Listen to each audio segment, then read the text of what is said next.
people or make people laugh today. Let's just come from the heart. Let's just speak from a place of truth and not just performance. So we ask for protection, our power of filming, and just letting it go. Amen. Right? Yeah. It's just we're peaking. This is. Yeah, but that's like the loudest, you wanted to say around here, don't you? Yeah. Yeah. Okay, sorry, let me do a sound I test. can just talk for a second. You can start the first minute, you'll find out if Okay. the problem. Okay. Oh, You got laughing there. yeah. Who? An arm wrestle? Yeah. Are y'all please? You think you would win an arm wrestle? It was rather. Yeah, I do actually. Okay, well, Try to get your flag. I'm ready. Try to, one, can you move your red flag, please? Oh, yes. To the ground, or to the side, so that. way- Let's just move the red flags out of my life. How about that? Oh, I like that. I like I like that a lot. Out of my life. Magnet. Oh, my red flags? Okay. Okay. It's my fault. I'm You don't attract that. We Okay. take them in. No, I entertain them. That was my podcast. What is that? It's easy, yeah, it's not leading to. It's not that it's entertaining, or you're just Some- admire. Oh, That's light. Well, that's nothing, that's a split. But again, she's not gonna get split if she's in. Okay, okay. Recuse her, you have a choice of other than town and saying, hey, move back, which is. Yeah, I was just. Since- I can help out on my stove. Yeah. That's my issue. Thank you. Okay, Whole episode on okay. Ready when you are, Drea Renee. it. Okay, let's get into it. Where are you starting the show and where are you ending the show? Into which Starting cameras? into that camera. Oh, Your choice. Oh, we can end at this camera? You can end it that wide if you Whatever you want. want. No, I But don't. it doesn't- unless she knows it, it doesn't count, because she's switching. So Don't you end just it. count her. And- Typically, I like to end the middle camera because you said, you know, thank you for coming, and then typically the guest chimes in with some comment, and if I'm just on this camera, then they're not saying it. Yeah. Basically, Can we do like a thank you so much, Ariel? Yeah, a wide and then. And then end with me. That's what I got. Yeah, yeah. Oh, yeah. you can. Yeah. See, that's what I did. Yeah. Yeah. Okay, let's do that. All Okay, right. so where do you want to start? You want to start to this camera and then Yeah. say, this is a Yes. 8-day show and Yes. and today's Yes. guest we have, Sure. and like that's the big reveal, Okay, yeah. or you just want to like start it?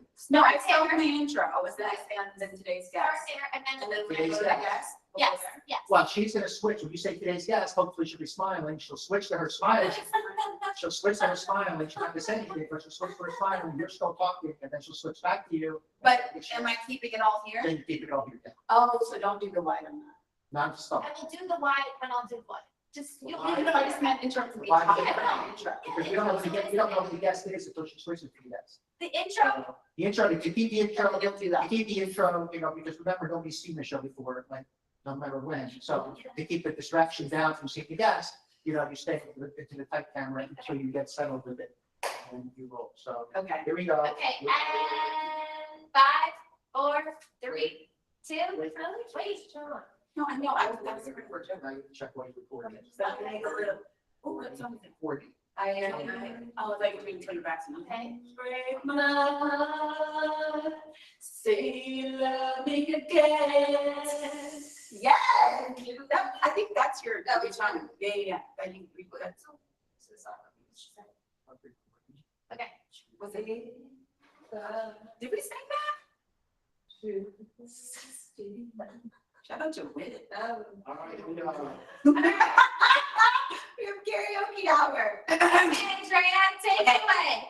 What's up, everyone? Welcome into Hey Babe, Can We Talk? I'm your host, Drea Renee, where we talk all things relationships, love, and just all the life things. If you are new here, come let your hair down. This is the place where the hot mess expresses the black sheets of love. You are welcome here. This is the circle of acceptance. And if you're new, I missed you.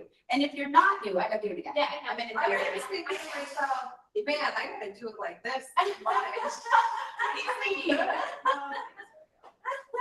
Usually do.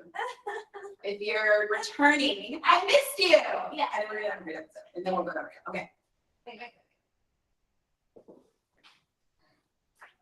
Yeah, you can just go into it. Okay, can we don't practice anything. Okay.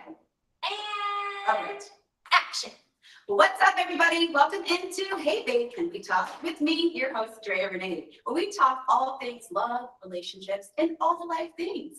If you are new here, welcome in. This is the place for the hot mess expresses, the black sheeps of love. You are welcome here. This is the Circle of Acceptance. And if you're returning, I missed you, and we're going to have a great episode.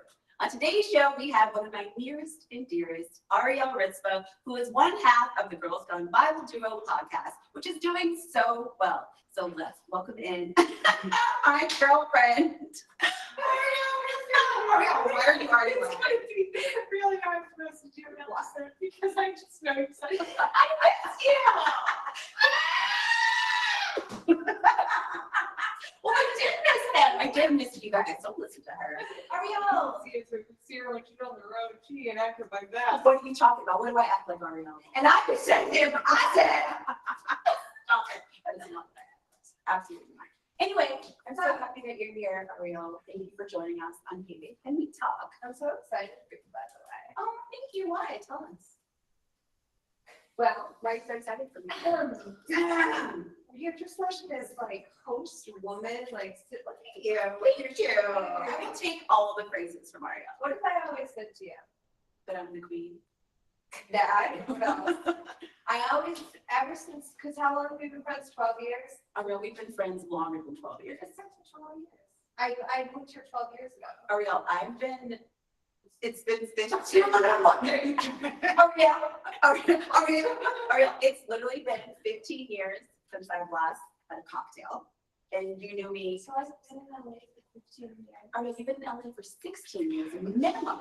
Ariel, because you knew me when I had cocktails. And I've not had a cocktail for almost 15 years. She used to, no, sorry. So- We had some fun times back in your cocktail days. We did have some Like, fun times. the beaters. Oh, yeah, I did. Those were the days. Those were the days. Yeah, Ariel knew Drea with the cocktail. So yeah, it's been almost 15 years and I knew you for a year. So Okay, you've been friends for 16 years, relax. Thank you. Not It's missing been myself 12. too much, right? right. Well, we only met when we were 12. exactly. But ever since I've known you, I always you were that friend that I was looked at and I was like, she's special. You had that little thing to you. You were just always so special. Anytime, like I have a birthday event or anything with a big group of friends, Oh, you know I know. she's got it. I'm always like, oh yeah, you're gonna come because I know she'll just hold up everything and she'll just be the one that lights up the room and makes everyone laugh. Well, you light up a room too. And what I love about you is that you're always so authentic. Ariel's from the East Coast. And so do the impression of me. So Ariel keeps it 100, but you're always really classy about it. And that's, well, yeah. 2010. Not 2010 Ariel, but 2023, 2024 Ariel. 2023, if I were Jesus, is definitely, like, definitely. Pre-Jesus Ariel was a difference. Wait, I was not there. It's like that. You weren't bad, Ariel. It was just there was no filter. Now you have the Jesus filter. Okay. So Okay. When we first met, she almost didn't want to be my friend. She thought it was a pop tart. well, you were. Okay. Why? Okay, so before we get into anything, when her and I first met, we both booked this play and we thought we had hit the jackpot. We thought we were going to be the next Marilyn Monroe. I remember calling my mother and saying, Mom, I made it. Pack your bag and come to the It was literally like 5 people came to this play. 5 people came. They were so excited. I remember back in the green room thinking it was like, this was it. This is my life. Everything's changing. I said, Mom, quit your job. Wait, actually, don't do that. Don't do that. Hey, Mom, nobody came to the play. Call back and get your job back.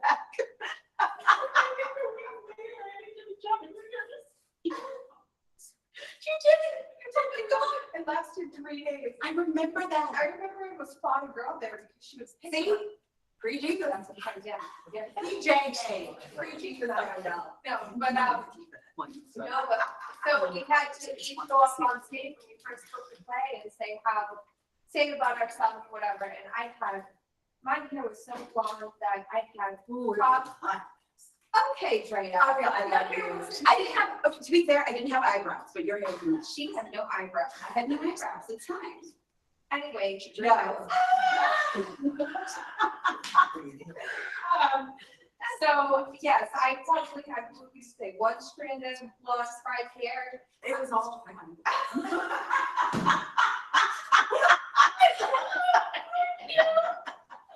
I didn't just met you. I couldn't come in hot being like, hey, girl. I mean, it was a little crisp. Okay. Well, look at you now. Yeah, it was Friday, I had the extension, so it looks like a rat tail, so that was. It was like the clear, like, dirt, and then he had like a little mullet. Okay. And then I have a real high-waisted pants on, like With the crop tops and just the peekaboo bellies. so I was, I love how painful it is when you think about it. You're like, oh my God, I shouldn't do this stuff. I was like, just a kid. And I was so desperate for a friend. I didn't know what to do. I was just like, please bring me a friend. And I was looking at her and I was like, here comes my friend. And you just, I did, and I got upstairs, and what did you say when I was talking, telling you about myself? I was like, who is this girl? So Pop-Tart. Coming in with your little hair and bang. I wasted. I was like, I gave you a lot of side eye. It was really good. I tend to give you a lot of side eye. And so then after I went down and I said, hi, I'm Ari. Hi, I'm Ari from Boston. How are you? You want to be friends? And I was like, okay. And so I said, I'm glad for you to come over for dinner tonight. I'm living in this little shack apartment in Hollywood. there. That's like a mansion, considerably. I mean, it was not that bad. Okay, I'm sleeping on a blow up mattress. It popped in the middle of this cake. I don't know. So you said, yeah, and I remember calling my grandmother because I didn't know how to cook. And I said, Nunu, what's the recipe that you always make me? I have new friends. She's dead.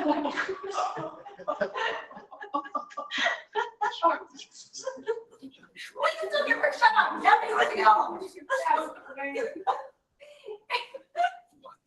He's dead. Shout out to Nunu. Okay. Okay, thank you. You can't do that, Ariel. Why not? Anyways, so she comes over and I made her my Nunu's famous pasta and peas. I don't know. I love to. Okay, I'm from Texas, and where I come from, you don't see peas and stuff like that. Okay, so I remember I look at my plate, and I'm like,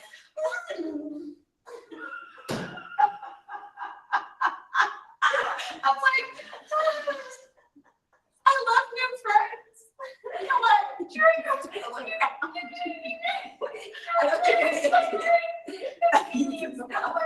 I don't even know if I ate it. I honestly don't know if I ate it. I think I just drink a lot of Coca-Cola. I can't. I know Ariel's looking at me. It's like an awkward first date. Please, it was so weird. You were trying to take the peas out of the pasta. I was so embarrassed. I thought you were never going to speak to me again. I know, but now here we are, 16 years Oh, later, gosh. and still friends. My best friend. We've been through it. We actually almost did a reality show together. Oh, My first.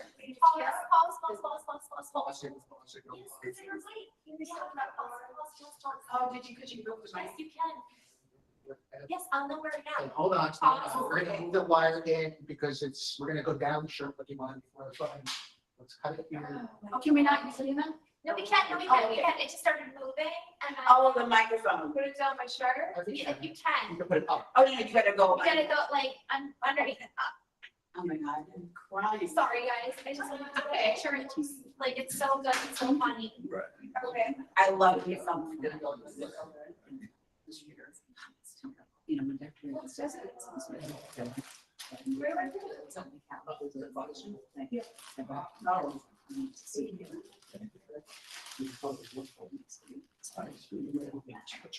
I can do anything.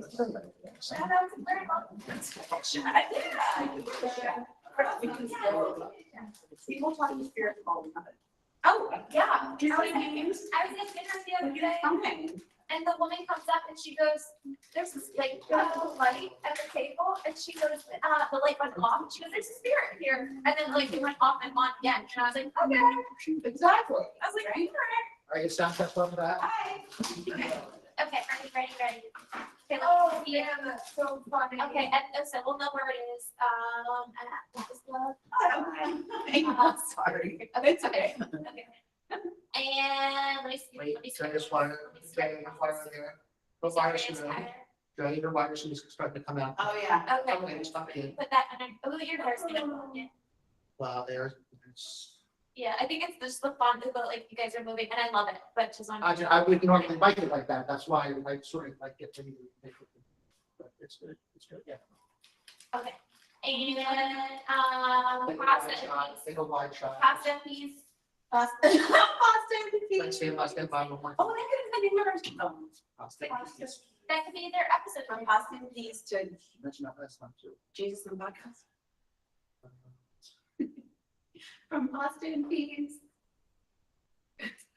Just to be a little slacky. All right, go for it, when you're ready, have a wide shot, go for it. Pasta and peas. I feel like that could have been the name of our reality show. Yeah, I was just looking at myself. Shy, don't put a camera in my face. Don't put a camera in your face. Okay. Ariel. You're like the most, I'd like to tell a little story about Ariel as far as like photos go and posting and all the things inside. So Ariel. I mean, I'm just kidding. Just kidding. But you're the crazy photo person. Like I get to a point where I'm just like, I'm there. But Oh, I swear. let's not talk about what you created again. What am I? Oh. Okay. Stop it. Are you gonna bring up the sliding down the wall, my dramatics? I don't care. We'll talk about it. Okay, yeah, we'll talk about that too. So, Okay. So Ariel and I will be in the middle of a serious conversation. As far as I'm concerned, it's serious, right? And then you literally go, "See, 1 second. Can you tell me if you like this photo?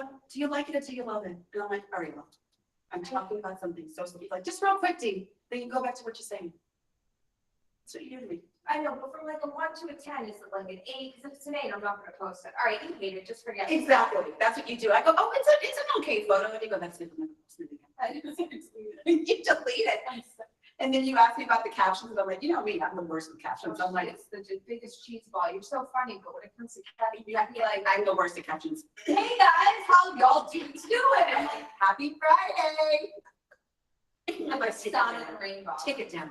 That's how it used to be when you'd see my outfits when we were going out. Remember that? What? That you hated all my outfits. Oh, You know, real stuff. She wears like peace sign flared. Whoa, whoa, whoa. Okay, now we're being a little dramatic. Those pants that you sent me the other day. I will put up a photo of them. Yeah, I think they have peace signs on them. They did not have a peace sign. That was the sparkly flannel. She was, you guys were like limited too. She said, I'm sure it's not limited too. I just like to keep things if they stay. I gave you a shirt from when I keep things for a while. I think it was from Limited too. I was just a kid. You still wear it. That's true. Because you get so many clothes and then you wear things once and then you don't wear them anymore. So as your friend, I'm helping you out. I know. So, you're welcome. Clothes from 15. Says who? Is there any clothes, please? Okay, now you can see it. Watch him.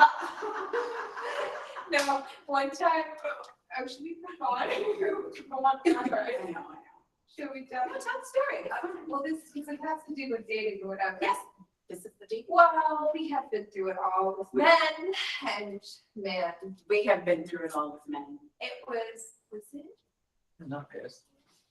That's when he started. Oh, God. Oh, you talking about when I ran around the couch? No, not that time, but you can tell that time also. There was. Oh, because I'm so extra. You guys know. Drea Wait, hold on. What time do you tell me, everybody? I'm like, pause. Is this when you came over to my house and I sat Yes, down? yes, yes. Oh, that was the Australian guy. Remember that Australian guy? He was like 6'7"? Was it? Yes, and he didn't call me back for like 2 weeks and I freaked out. No, Okay, it was him. no, it was not him. Australian guy. So when Drea is going through something, she likes to bring it to a whole nother level. She wants everyone You to. had a slide down the wall moment to me I did. in the hallway. Do you remember when I came over to your apartment? You couldn't even make it to the door. Was it the show? No. That was not this year. No, this was years ago. This was literally like 10 years ago. Okay, I thought you were talking about this. No. This ain't the year to play, because I No. almost didn't make it. Exactly. But, okay, Drea, you have to admit that you taped. I have no problem admitting that. I'm like the most dramatic person on the planet. Like, it's like watching a movie, like. And you're welcome.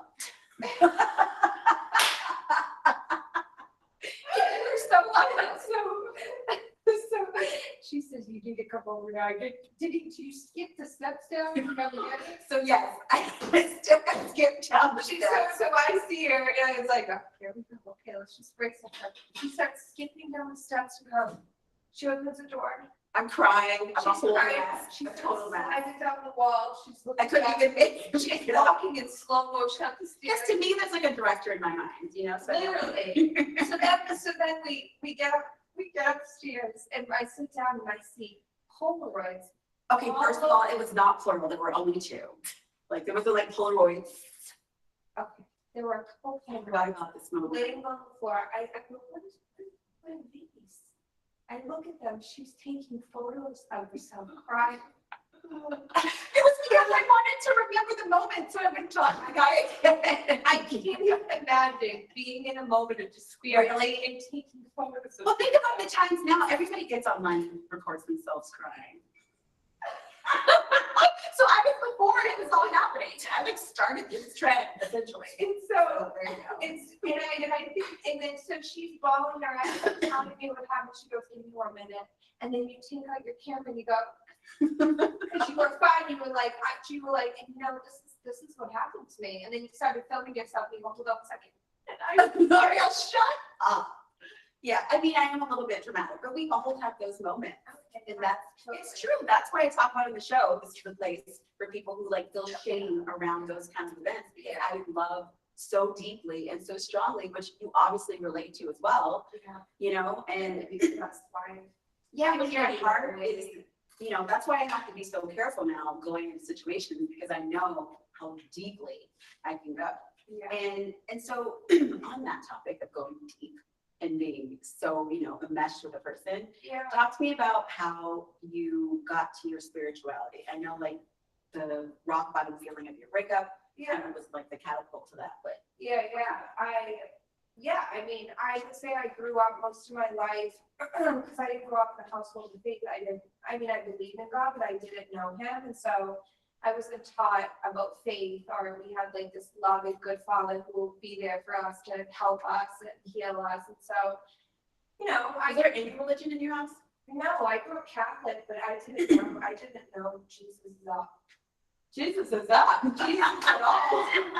And so, you know, my dad raised me. My mom suffered a lot from, you know, anxiety and depression. And so I always just like try to fight through it because I didn't want to end up like that. She's the best woman in the world. Yeah. She really suffered. And so my dad raised me. He was always at work.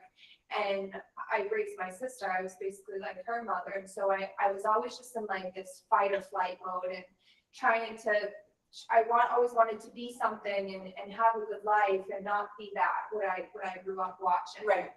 And so when I moved to LA, I was very young and I just suffered. I always fought through what I suffered. I always was like depending on myself. And it's when you are living a life of depending on yourself, it's really scary. Yeah. It's scary and it's dark. And I had a lot of anxiety and I had depression. And then I got to a point in my life over the past couple of years where I had put all my identity into my career and into my relationship. And so when you do that, that's also scary. And you weren't checking in with anything spiritual or anything outside of the relationship or yourself. You know, it's funny. It's funny because I look back and God had been trying at that time to create a relationship with me. I had people trying to get me to go to church. And I started to go to church because I had met people that were bringing me there, but I was so self-focused on everything else, on my attributes, on trying to make something of myself in my career, in my relationship, that God literally stripped it all away from me. And it was, when I tell you that, it was like he literally took everything away like that all at once. And when he did that, I was broken. I mean, and I have been through a lot in my life, but I never felt heartbreak like this. I know, I gotta say, like, as your friend, that was like the most intense I've ever seen. And I've been friends with you for a long time. So, You've seen me yes, every yes. single darkness in my life. Yeah. And I'll never forget you being like, Ariana, I'm scared for you. Yeah. I truly, Yeah, I've it really never was. seen you like this. And like, you don't It really, really goes. yeah, Yeah. like, you don't really get like that. I remember you called me a couple times, like in tears and despair, being like, Yeah. I don't know how to save you. And the truth is that no one could. My family couldn't. I was like, And I was like genuinely worried about it. yeah, Like, genuinely. yeah, my family was, and I was too. I didn't even know who I was. And that was truly my rock bottom. And I just remember laying there, like, I was dealing with so much disassociation. Like, have you ever gone through Yes, that? and even when I spoke with you, it was almost like you were literally like out of your body, Yeah, 100%. yeah, like, it was like I was alive but dead. Yes. And you know that pain, I'm sure you know that pain of, Yeah. it's so painful emotionally that it starts to feel physical. Yeah. And that's what happened to me. Like, I was truly sick and I was desperate. And I was like, I need something. I need help. And I had been driving, sleep deprived, couldn't even eat. And there was this little Catholic church by my house, and I just like went in. Yeah. Yeah, I remember that, and I'll never forget it.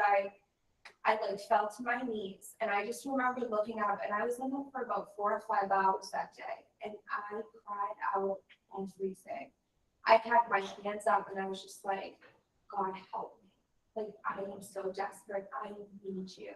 I can't see the light at the end of the tunnel, and I'm scared. Yeah. I need help. I need you to save me. And I remember being like, who do you want me to be? What do you want me to do? And where do you want me to go? Because I felt so isolated. I felt so alone.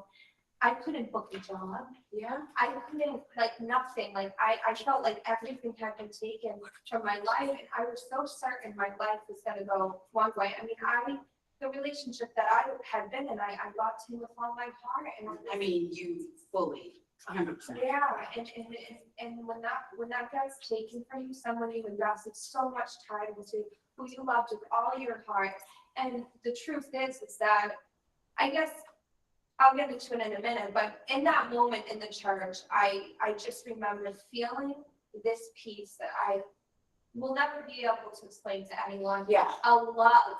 I felt seen. I felt safe. I felt like I had a parent literally holding me. Mhm. And it was the first time that I felt love so deep like that. Yeah. And I knew in that moment that it was God. And it was the first time that I really felt him, that I was going to be okay. And when I left the church, by no means did that pain go away. I was still Right. very much. But you felt held, and what a blessing that relationship ending brought for you, right? Yeah, I felt, I have goosebumps that you just said that. I felt like that the pain that I was going through was necessary. Yeah. And so all of that heartbreak, instead of letting the overbearing thoughts take over me and sitting in it, I fought for Jesus. I became obsessed with learning. I was watching sermons. I was going to church. And You did. I remember that transition, and coming from pre-Jesus Ariel to this Yeah. new Ariel, which I love, and it's like you've turned into this beautiful woman. Really, truly. I mean, every time I see you, I'm like, wow, we've really grown into such this beautiful space. Yeah. And it's not like you weren't before, but now you feel just more in your body, and you know that you have somewhere to go, and it's not all about just what you want. You're more outside of yourself now. Yeah. Thank you so much for saying that. And I think, look, through finding him, I learned true love. I learned really unconditional true love, and it wasn't what I was in. And I think when you put so much of your identity into something, listen, the truth is, what I thought in my relationship? Oh, I trust him with everything. This will never end. I know. I remember. And so when you do that, the thing is men, no one is bound to you. Anyone can walk away from you. 100%. So you always guard your heart. I didn't do that. I never guarded my heart. I gave my heart. I gave everything. I gave so much of myself that I didn't even think about myself anymore. Yes, and you would say things now, be like, Ariel, you're losing yourself. Like, you got to think about like who you are and your foundation, because if you lose that and you give it, and that person leaves, then you're like, oh, where did I go? Yeah.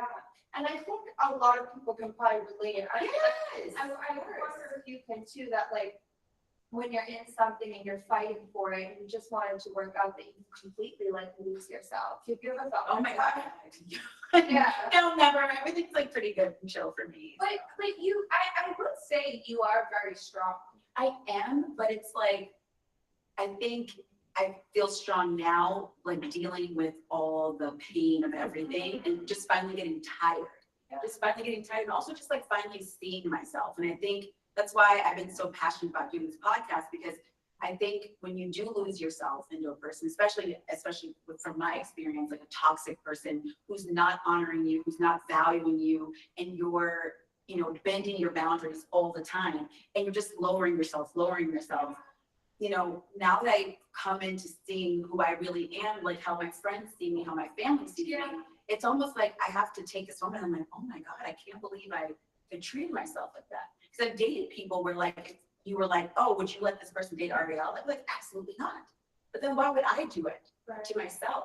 So you're saying, did you really take the time to like get to know who you are? Yes, and that's the key. And once you do that, when you really know who you are and you can enjoy being alone and doing things alone, you'll be so much more cautious about who you bring into your space. Because I was just like, anybody, come hang out with me. And then also just not being able to deal with the feelings of my childhood trauma and stuff with my dad, and wanting a person to consciously and subconsciously fulfill that for me. So that abandonment hole, which only a spiritual connection, higher power can fill, right? Because that's sustainable. A person will always fail you. So when you depend on something outside of yourselves, you will be find true fulfillment, which is what you have done. That's exactly it. And what do you say? Sorry.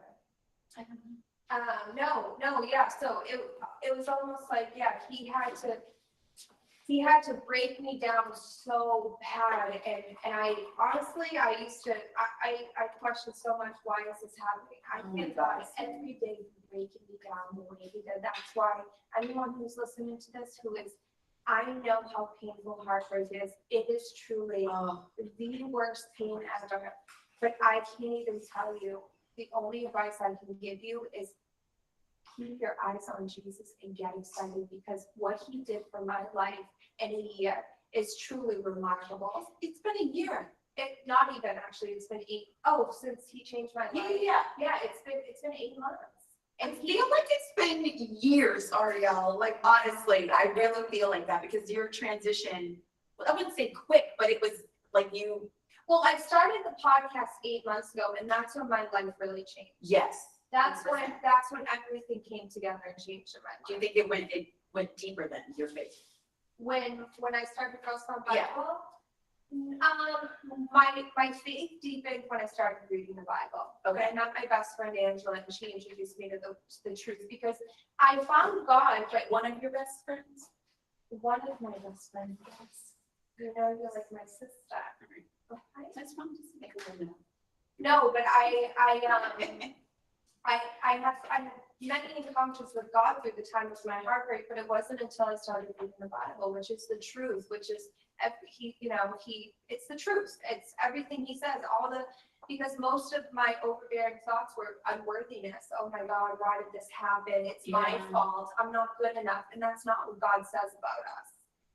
So that's when my life changed, and I found myself through the word, and that's what made me strong and realize who I was. And then I stopped doubting myself and stopped over like dwelling and overthinking of what happened in my last relationship. And I became confident, and I'm just like. So what do you think, like we're going to transition now into a little bit more dating stuff. What do you think now going into a relationship, what you'll be more aware of and like what you're looking for in a relationship? Well, She's single. Yes, I am. Well, I mean, Jesus, but yes, She thinks I'm actually. You are. Listen, if you're going to date Ariel, you're going to play second. No, listen, that's the one thing though. Anyone who I date, I want him to put God before me. Yes. You have to put God at the forefront of your relationship. I hear that all the time. A man who loves God, it's going to like positively impact every area in your relationship. I had a girlfriend who literally was single forever, and then she met this guy, and I think within 9 months they were engaged, and she said they were praying together like almost immediately, and she was not, Jesus was not her in that kind. And so now, 9 months in, they're like, they have such a strong relationship. It's changed my life. Even a relationship, think about a man who's like, you know what?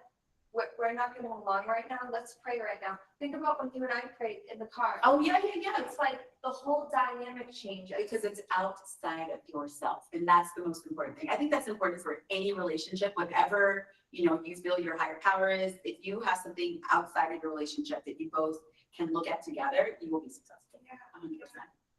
100%. And so, no, I think what I need to be aware of is like, I'm looking at a lot of people and they're dating people for 3-4 years and then they break up and that's it. And it's like, you're wasting each other's time. And I think the thing is, it's like, and I don't know, this might offend some people, but this is just what I feel because I've been through it. I wasn't faithful. I didn't have faith before. So I would just be in a relationship. So, oh yeah, let's move in together. Oh yeah, let's get sexually intimate. And it's like, when you take all that away, when you don't give the guy the benefits, because think about it, we're giving them sex, we're moving in with them, we're doing their laundry, we're cooking for them. So what? Splitting checks sometimes. We'll get into that. But so we're basically giving them the benefit before marriage, and I'll never do that again. I will never do that again. You heard it here first. You get to know each other on a deeper level, which you take sex out, then all you have is connection. Yeah. So that's what I'm learning. I want to get to know you from just connecting with you without the lust, because we can be really fooled with lust, right? You can think you love someone, but it's really I just know lust. that carnal connection can be very confusing. Yeah. That's never happened to me, but I've heard that can be confusing. Yeah, and so, definitely not moving with anyone before a ring on my finger. And the great thing about those things is you're gonna find out really fast, and then you won't waste each other's I time. won't waste each other's time. Yeah, I'll never date someone 2 or 3 years. Oh, actually, no, never again. It's crazy. It is. And a lot of people are going through that, and it's really sad. Dating is difficult. I don't want to put that energy out there, but I'm in the dating process right now. And you've heard some of my stories. It's wild out there. Yeah. It's wild out there. Well, I think the problem that Dee and I are running into a lot of the times is we're dealing with men who are very much feminine. And I'm just gonna be honest, yeah, we are. It's the men right now, we're in times where they want to split bills. They want to, I know you're going through a lot of that, where they're expecting you. Well, like I said before, I had a guy who wouldn't even take me home. It was 15 minutes from the restaurant, and he made the air map. It's like #air map. Like, what is going on? And guys, we never want to come from a place of men are protectives. We need men. We love men, but It's definitely not, I don't need a man kind of. no, but I'm saying for me, I believe I love traditional values. I believe that because now I feel like with the modern day feminism, women are like, oh, I don't need a man. I can be Yes, there's a lot of that. And I don't believe in that. I actually believe you need a strong man in your family. Family unity is the most important thing. It is. And yes, we do need fathers. We do need men. We do need a strong man in the household to hold it up. Men are so important to have. And, and then I look at the women and I feel bad for them too, because I think a lot of us are hurting and we feel like we have to be in our masculine energy. Well, we feel like we have to be strong, especially when you do. And for me, I think what's interesting is that balance of emotional intelligence and then also masculinity, finding that balance. Because sometimes I'll find the emotional intelligence, but yes, like you said, it comes with a little bit more of the feminine touch, right? And so I don't mind that energy, but you do still want to feel protected. So it's and then some men say wanting both of those things, it's too much if you get one or the other. And I'm like, no, you can find both. Yeah. You can find both. I love the saying, it's you give a woman a house and she'll give you a home. Like, you be about a woman, how she will be. If we can drop from our mind to our hearts, and we don't have to think, you can be the leader, the protector, and we just can just sit back and be in our feminine, you will get the Well- most beautiful version of us. You don't agree with that? I'm in the middle. I'm in the middle on it. I get what you're saying Yeah. on that other side because I call myself a medicinal woman and I said that modern and traditional. It's like, look, Yeah, I will go and be in the kitchen, do all the things, yeah. but don't tell me I got to. Don't be like, well, you gotta get in. I'm like, I'm good because I want to. That's kind of where I Well, yeah, am. well, I don't do it, but I don't want anybody being like, hey, you have a vagina, you gotta go to the kitchen. And I'm like, oh, I'm not going to do that. Well, of course, we don't want a man who's like, oh, go do this, B. But I'm saying, but in those traditional things, sometimes it does come with that like super alpha male energy. If you want all those things, it can come with that energy of like, hey, you're the woman, you better go in there and do that. And so I think the men that I tend to attract, it's like, that energy isn't there, but there's also not always the protecting energy. So I'm saying there's always like a give and take of like what you're gonna get versus, Yeah. you know what I mean? See, because I have a full-time career and I love to work.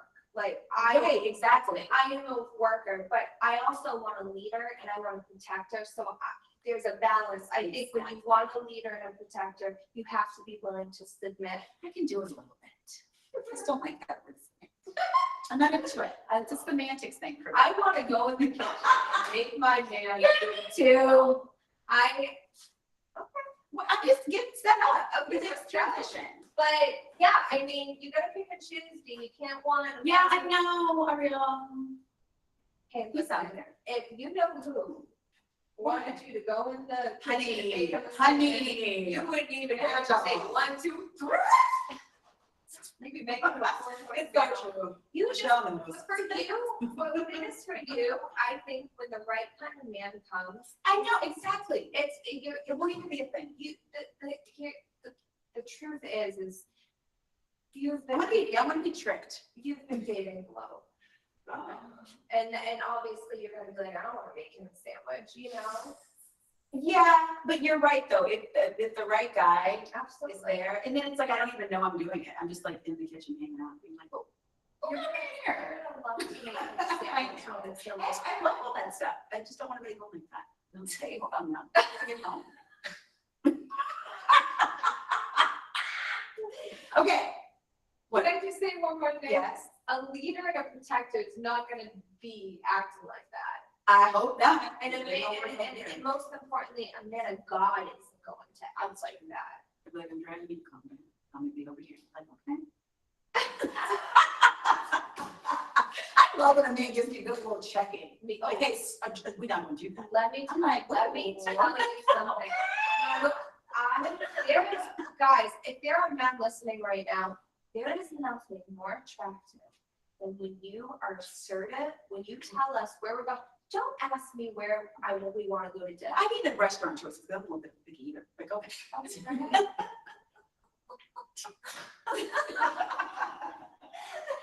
Okay, as long as Pick 3, let me choose. as long as he's not bringing us like chilies. That's what actually, Chili's is not queso. I ain't mad.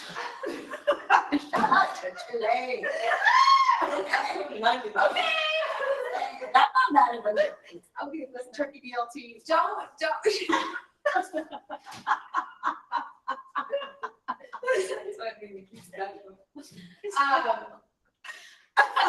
You so much. No, but just be assertive. We don't need, just make the reservation. Pick us up at 8. Don't have us be meeting you there. It's only meeting halfway. Send me the oops, you know. Oh, the XL one. Stop that. I'm serious. I remember the first time I got a little cute checking because I will come in hot.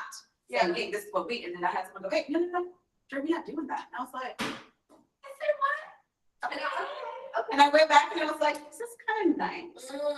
I don't have to like dictate and do everything. There's nothing on track. It is hot. It is hot. Okay. Before we let you go, Ariel. We're done. Ariel, we've been chatting for a hot second. This is so fast. We're gonna do red flag or green flag.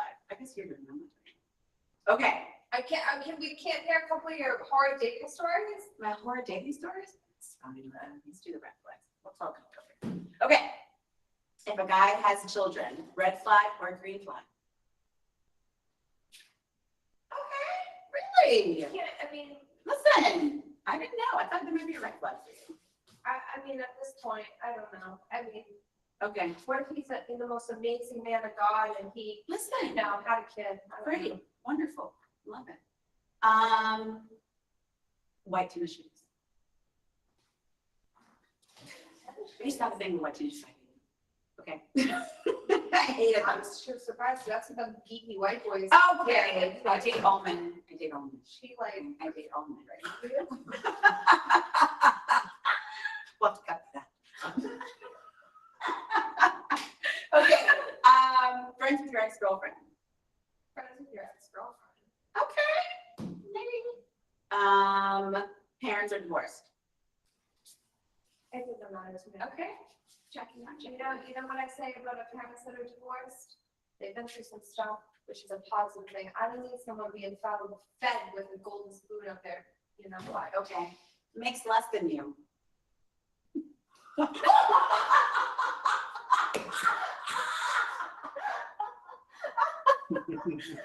Did you guys think there was Russian in her? I mean, What about you? oh, hey. Guys that make less than you.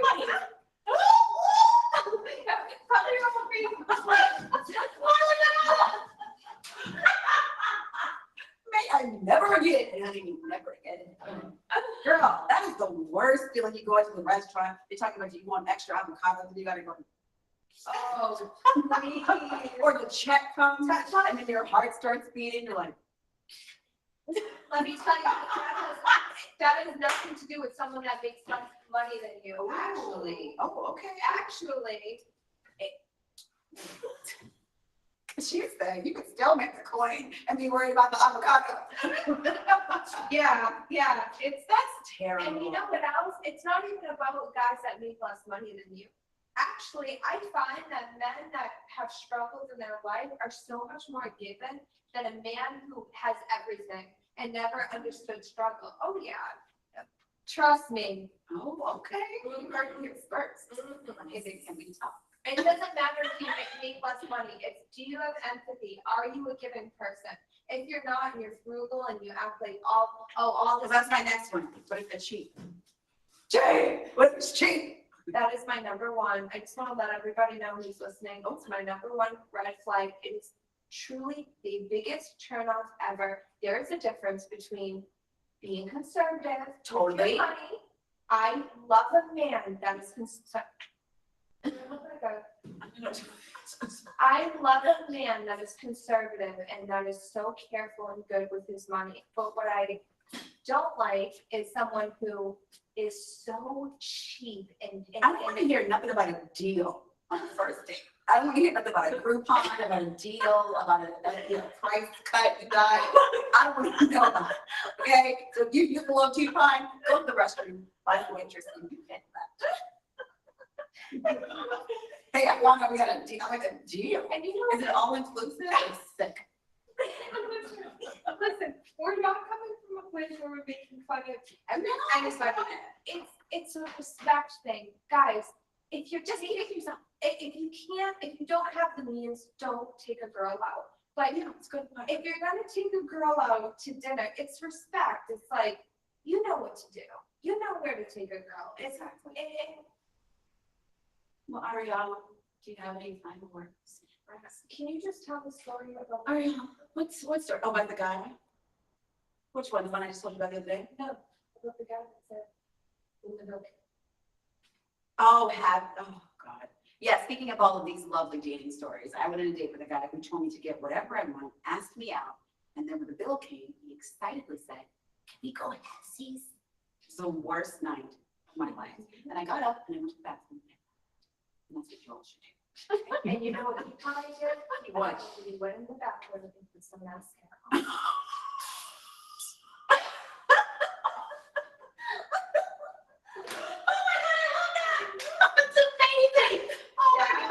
Guys, that is the most repulsive thing ever. That is not what men do. That's Oh what my God, leaders it's do. hilarious. That is not what protectors do.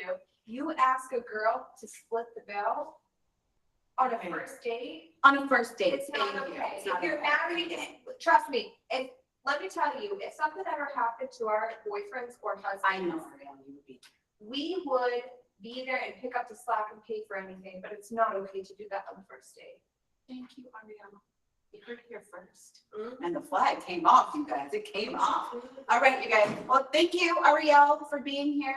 I love you so much. You're amazing. I'm so excited for you. This podcast is gonna supposed to be good. Thank you, babe. All right, you guys, thank you so much for lending me your ear. Thank you so much for listening. I appreciate all of you. Make sure you guys return for next week's episode. I'm Andrea Renee, and this is Hey Babe, Can We Talk? I'll see you guys soon. Thank you, guys. You did it. Great. Great. That's amazing. I love when the That- flag flew off, Jude. That is That's So gonna crazy. be. When the man. flag flew off, I What died. did I ask? I said, She, that was a- all of these. Make more than you, just make more than you. Oh my God, that was amazing. We got some good stuff. Oh, that was so good. You guys did great. You were so good. So fun. That was amazing. I loved all the laughing. Oh, yeah, I put like, I walked. She I was said, like, I went to the bathroom and put the message here. I'm dead. That's really good. That is hilarious. We're gonna get. Good one. How are We're you? gonna have amazing stuff. Who are these people? That is Joy. That is Sherry Elise, who does Good Morning Joy. Oh, And that's her dad. Wait. That lady does it and that's her dad? Yeah, that's her dad. That was sitting next to her? Yeah. Oh, I guess I couldn't really see. I could from here. Oh, no, that's her dad. Oh. That's her dad. Hey, if you're still around, come down here and we can chat now. It's not a date. Oh, I'm sorry, you a meeting? No. Oh, okay. She just asked if like. Well, our other one canceled, so that's why we got to go. Yeah, this is Yeah. a special gift for her. But we can give it to Aww. Oh, what is this? you. Oh, inspirational Joel. Oh, wait, can you take photo of it? Please, can you take some pictures? I took pictures, Okay. not the post. I know, but you can take some. Yeah. I'm just here. Ariel, can you Hold on 1 second. take it on your phone? Yeah, No, never mind, you take it, because she'll be editing. And Ariel, can you do both angles? Right. Yeah. Let's take one with my camera. No. Oh, that, I can see why, you can try that. and then we'll have to switch. Do you want me to get my camera? Use the bias to- I should ask it coming all the way up. This is for you, by the way. You just get it. Inspirational cue. Inspirational. That is so. Oh, So nice. He's obsessed with the cube. He's obsessed with the cube. That's good. Is that the first cube you gave away? That's so fun. Oh, we get some. It's the worst. All right, here we go, here we go, here we go. Okay. I really go. Beautiful.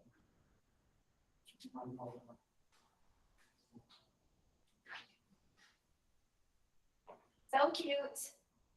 Beautiful, all right. Almost done.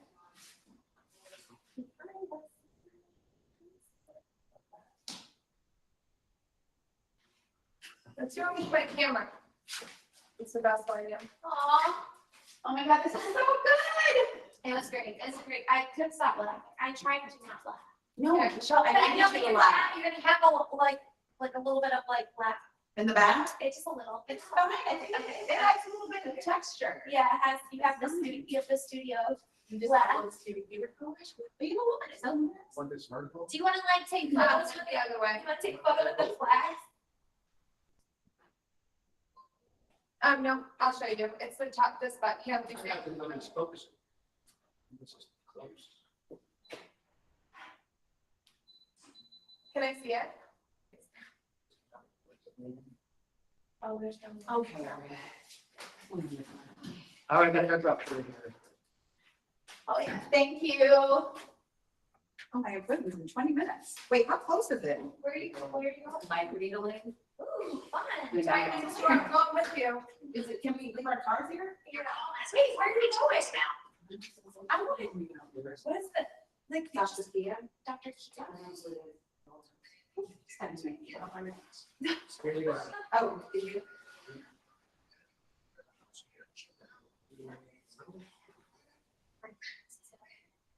Hello there. On videos. You're welcome so much. We're so fast that I can turn my brain off. It's like, I trust your intellect. Yes, next time. Hello there. You're at 2 o'clock, right? Beautiful. Oh, this little section. Oh, this little thing. I have, somebody coming at 1, to check out the studio, and then I have another person coming at 2 to check out the studio. And then, yeah. Oh my god, I love this one. Oh, you both look so good. Can you send it to me? I love that. Oh, and you Oh, this is the one, Andy, that's it. Wait, can you send to Andy tickets or Yeah. can you airdrop that to me? Where are the boys? Did they? Boys, they did leave. Yeah. Okay, you edit it. They did. They were going to connect with. Oh, that's not something to do. So cute. You guys were so, it's just so fun to watch. Great. Show her now. What? You know. It's a fun show. It's so funny. I couldn't stop laughing. It was good, right? It was so good. It's so good. What did they do? Let's chat. It's just like friends chatting. It's so fun. We did this red flag. Relationship show. Hi, how are you? Nice to meet you. So Love your earrings.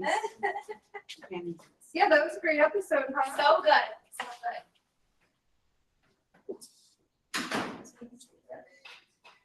I haven't done that microneedling. I've heard it's fun.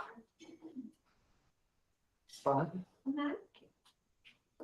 Fun for your skin because it puts little teeny tiny holes and it's supposed to like have you like Oh, who does it? microneedle. My friend Drea is going with her Ari to go get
And what, Some colors with this,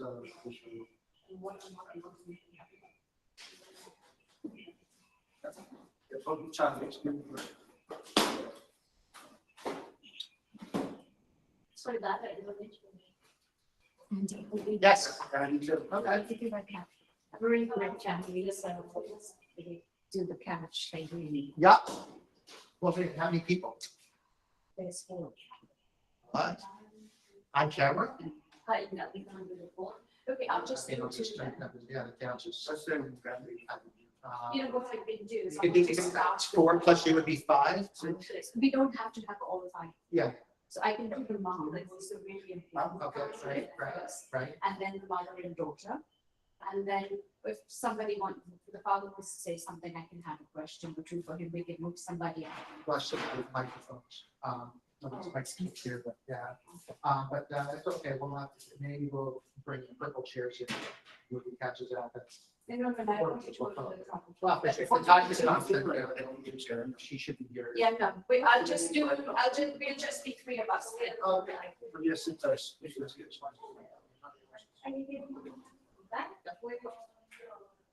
All I right. go to the walking guys. You still know this. Yeah, Yeah. family affair. Yeah, the mic. But don't worry, I'll do that one and, oh my goodness. Så skal jeg ind i det der, ja, det er godt. Det vil vi gerne tale om, hvordan man lever for film. Og der er vores bedste med fransk. Right. Okay, good guys. Jeg er ikke blevet addicted til det efter det. Er det ikke okay, at jeg siger sådan nogle ting? Hvad? Du skal jo bare afrunde så meget. We are ready.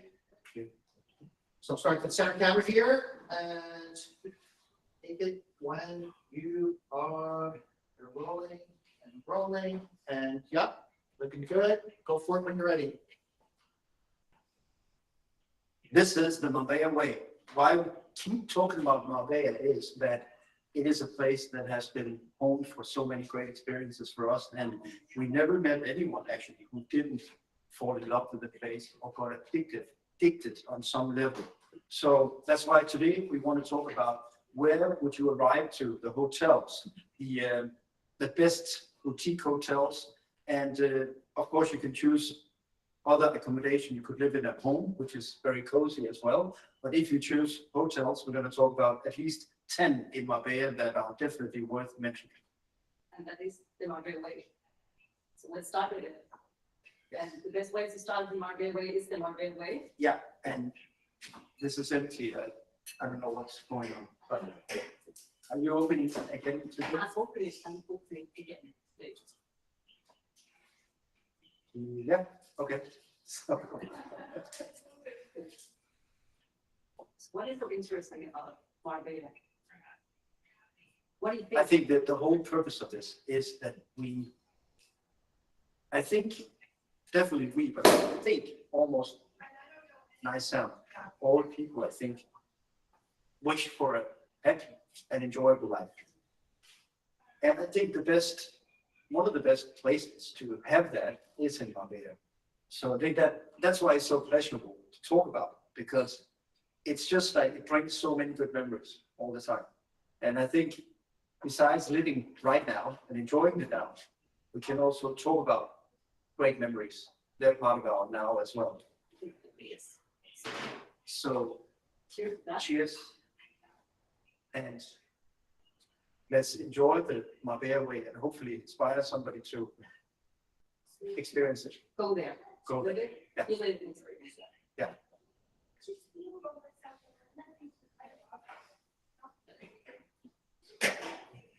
So there's a lot of ways to start.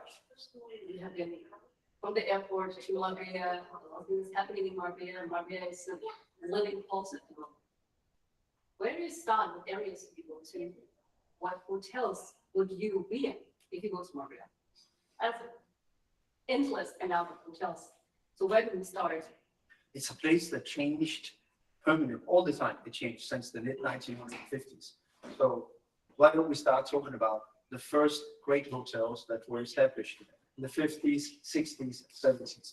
They still exist and they're still more and more iconic every day. and also mention some of the new ones that came along. So let's start with the heart in Marbella, the golden line where everything happened and started. There's Marbella Club. Yeah. The only Marbella Club. Which we will dedicate much more time to, but now that we mentioned that hotel, in comparison or relation to a lot of other places, we'll just make a brief introduction. It was the beginning of the modern Marbella. So established in 1950. Yeah. It was the era we got with the Marbella Club. There was a German guy that came down, fell in love with the coast, and thought, let's build the most amazing resort here for people to enjoy life, water ski, enjoy the olive trees, golf, and party, and it became an environment for pleasure and for meeting people meeting from all over the world. And also they're very famous for the dress up parties. It's like also. Yeah. The friend who was coming from Germany, arrived to Marbella. He was very famous for these dress up parties Yes. in the 60s and 70s. Yeah. When you go to Marbella Club Hotel, you also see a lot of pictures hanging around these funny parties. That I think is the that's part of the DNA of the place. That it's not a place where people go to talk about politics. It's a place where people go to enjoy life. Yes. And it doesn't matter how much they may disagree on politics. We are here for the same reason. That's the mindset. So whatever country you come from, whatever conviction you hold, you want to participate in the problem. And that's how very different people and cultures come together at those parties. And I also think if you ask people who are like people living in Marbella, have been to Marbella before, if you talk about the Marbella Club Hotel, they will always bring a smile on people's faces. Yeah. Because it has definitely been a destination for a lot of fun moments. Either at the pool, in the night, in the afternoon, either the pool, in the sea, because there's different type of locations. We talk about Marbella Club. You have the beach side, and you have a restaurant there by the beach, but only in summertime. Yeah. Then you have by the pool, also beach, club, and a ski club, there's not any live music, but a beach restaurant where you have buffet, like seafood buffet every, I think it's Friday, Saturday, and Sunday. And then you have the pool at the same time. Yeah. If you go a little bit up, you find a kids club. Yes. So we can add some of the kids can have a great time, beautiful place. I think even the kids can, learn how to cook, make their own perfume, they can go paddleboarding under supervision by adults. Yeah. It's a wonderful place to put the kids. So it's if there is a signature place of Marbella, it is Marbella Club. It's a place that somehow everybody is proud of. It contains the best of Marbella, and that is where you feel the Marbella spirit, maybe more than anywhere else. I don't want to say that you don't feel it in other places, because there are so many unique places. But if there is a place that really embraces the spirit of history, modern history in Marbella, and all the most amazing stories in that area, is Marbella Club. Yes, so that's definitely a place It's you something have to consider if you want to go to Marbella and try to, feel where everything started. If you want a very intense, condensed experience of Marbella, it's a certain peace. It's not a stressful environment. It's very peaceful. So you have to hear that to understand. Yeah. So definitely good to go to Marbella Club. It's has to be on top of the list. Yeah. So if we move a little bit further down the street, we have famous Puente Romano Hotel. Yes. Puente Romano means the Roman bridge, and it was also established in 1979, the Puente Romano Hotel. Yeah. We even have a little historic, let's say, landmark, a little historic patch, because there's a Roman bridge in the gardens of this hotel. Yeah. So that is the kind of a very vibrant atmosphere you find there. They collected, they put everything in one. So that has everything, and we will have to talk about Puente Romano almost every single time we talk about Marbella, because it's the heart and center of the Golden Line. So it's always very important to mention. And in relation to Puente Romano, you have The Novo Novo Hotel, which is a third hotel to mention, right? And it's just open, I'm not sure about the timeline, but definitely recently opened the no-go hotel. We also have the no-go restaurant. You have a lot of various restaurants if you choose to stay at the Thunder Mountain. And there's also a kids club, important to add to it if you are traveling with your family. It opened around 5 years ago. And I remember people like Robert De Niro and people who were related to nobody was there too. That's great. So other hotels we should mention. No, but we should definitely mention also there is like a tennis court in the mountain. Yeah. Yeah, there's the professional tennis court. They also have tournaments every year. Yes. One day into tennis, you want to go to the beach, have a good time, or just want to stay in hotels to get the experience. The Point de la Hotel is definitely on the list. Yes, definitely. Another place, another hotel on the Golden Mile is Don Pedro Hotel. Right? Which was Prime established. Beachfront Hotel. Yeah. Is that within the 1963? And it's important to mention that right in front of that hotel, you find Cappuccino, which is an international cafe that you find. It's a really nice concept. They have their own list of music. You can buy that as well. It's in Mallorca, Ibiza, and other locations. Even you can find it in Barcelona and Madrid. And it's a really nice vibe. And it's definitely one of the best beachfront places you can go to. If you want anything from breakfast, lunch, a sunset, drink at sunset, it's a wonderful place to go. Now they have a good restaurant prior to as well in there. At Yeah. the spa as well. And if you go down, you go to the Cappuccino beachfront. Yeah. And surrounded by that, you have a lot of different things as well. And it's basically on the beach. And the great thing about places we're talking about now is you can walk through all of them. So whether you stay at one or the other, you can enjoy all of them, which is important. So it's not like, oh, you're now in the mountains and you can only experience one place. This is places you can go. It's just down the Paseo, it's just down the promenade. So if you want a coffee or a drink, in any of the other places or enjoy the vibe there, you can go there, even though you stay in another place. It's definitely a go-to family resort, I would say. Yeah. Very big resort.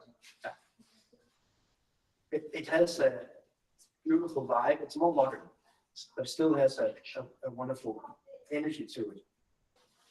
It's not the old style hotels, just from the Mama and Marbella Club, but it has something else, which is special.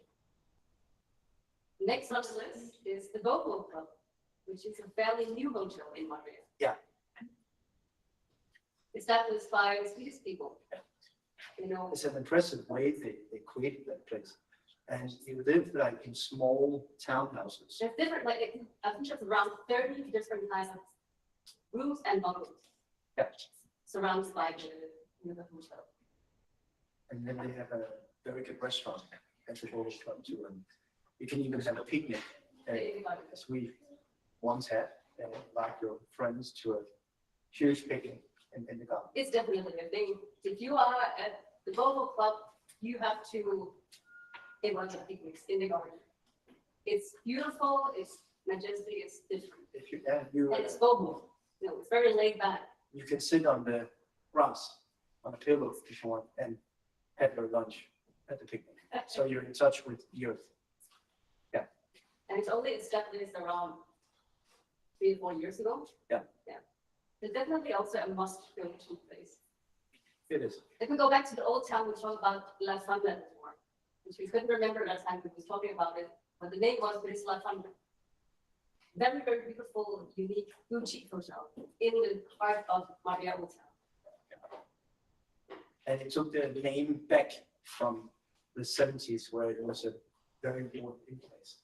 It's actually in the late 1900 beginning, but for sure, the building was. Yeah, the building is one of those building. It's very old, yeah, very old. I couldn't say how old. It's old, but that's Europe.